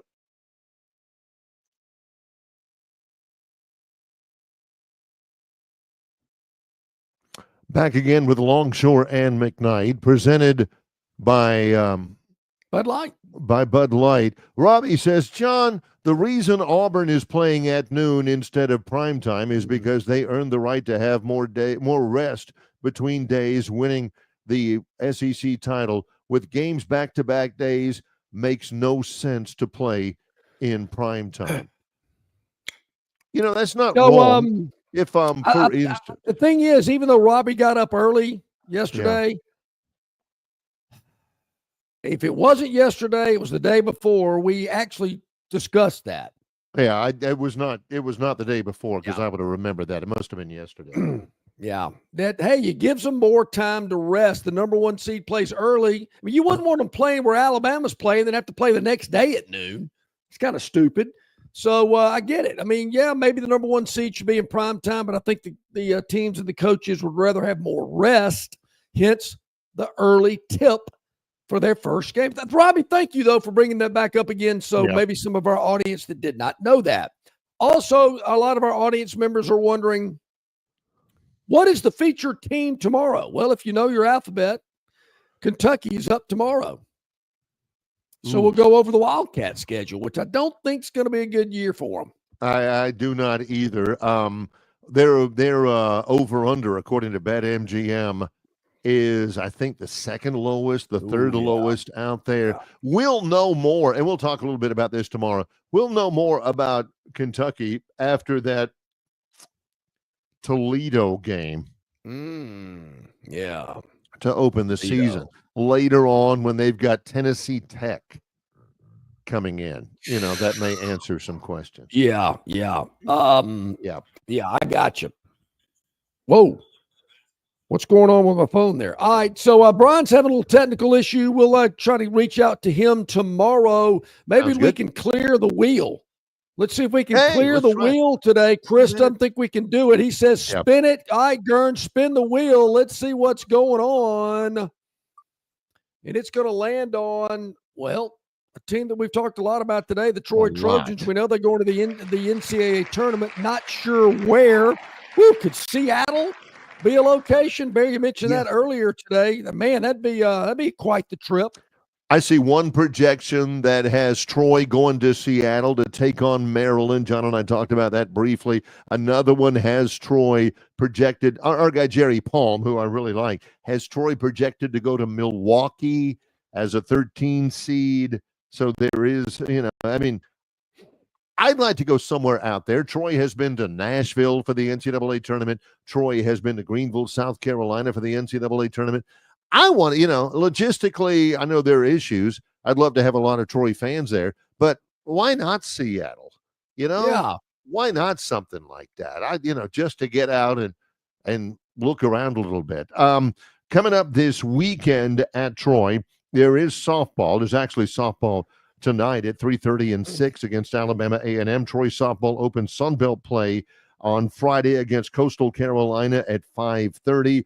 Baseball will open up Sunbelt Conference play. I'll be on the road this weekend at Louisiana Lafayette to take on the Cajuns, 6 o'clock on Friday. I'll be doing the show, therefore, live on Friday from Lafayette, Louisiana.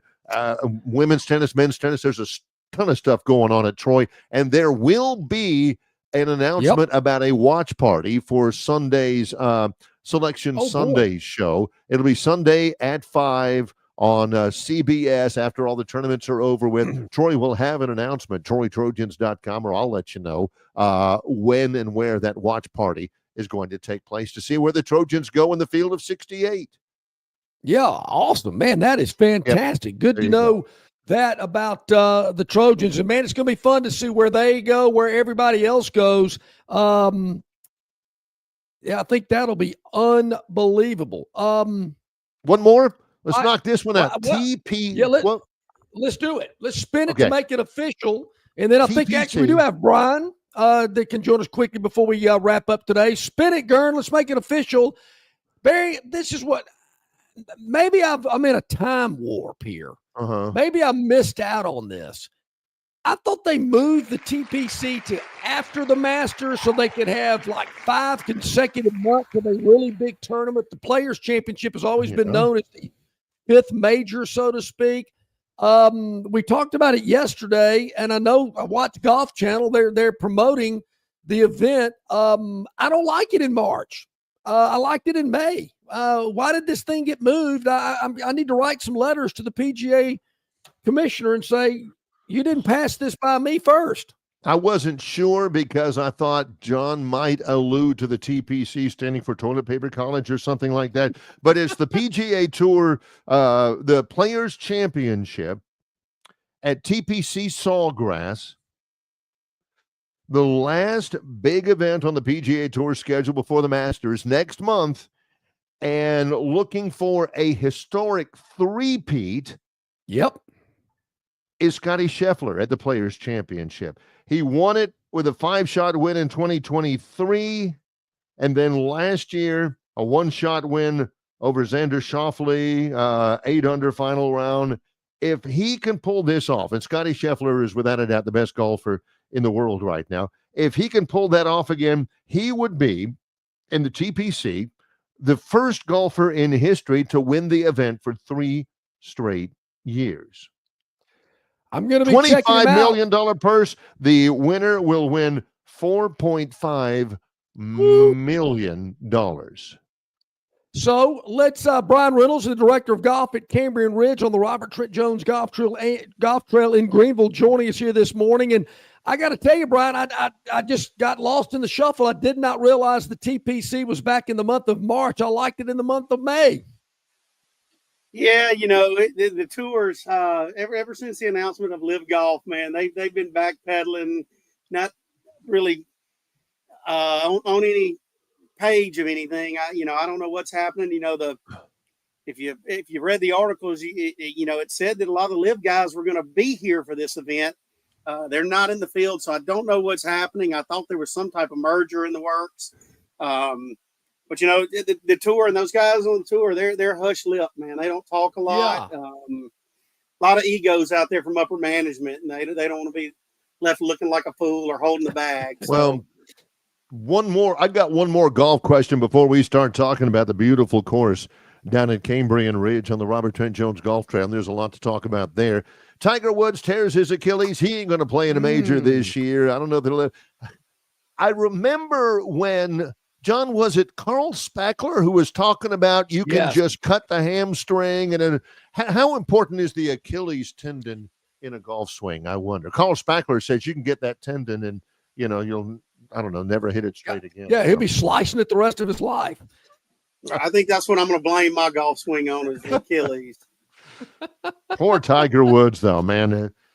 I say poor. I got to tell you, Barry, I mean, I'm wondering, he said it was during a workout. Obviously, he's trying to get back in shape. Hate that for him because he's not getting any younger. But, Brian, that is going to be interesting to see how long that keeps him away from the game. But we don't want our viewers or our listeners to be away from the game. Brian, the weather, absolutely beautiful. We're getting into that springtime, and I know your golf course at Cambrian Ridge is in phenomenal shape. Always so much fun to play. Tell our listeners about what you got going on down there and how they can come down and enjoy your great golf course. That's right. You said it right. The golf courses are greening up. They're in unbelievable shape. Our superintendent, Trevor, and his crew have done an unbelievable job. Golf shops are now stocked with the new merchandise. We still got more apparel coming in every day. All the top line clubs are in. It's going to be a big weekend. We're going to have golf on. We're going to have basketball on. We're going to have the bar open, the beverage cart running. If you need somewhere to be just to hang out for the day, get in here early Saturday. They're calling for a little weather Saturday afternoon, maybe into the evening.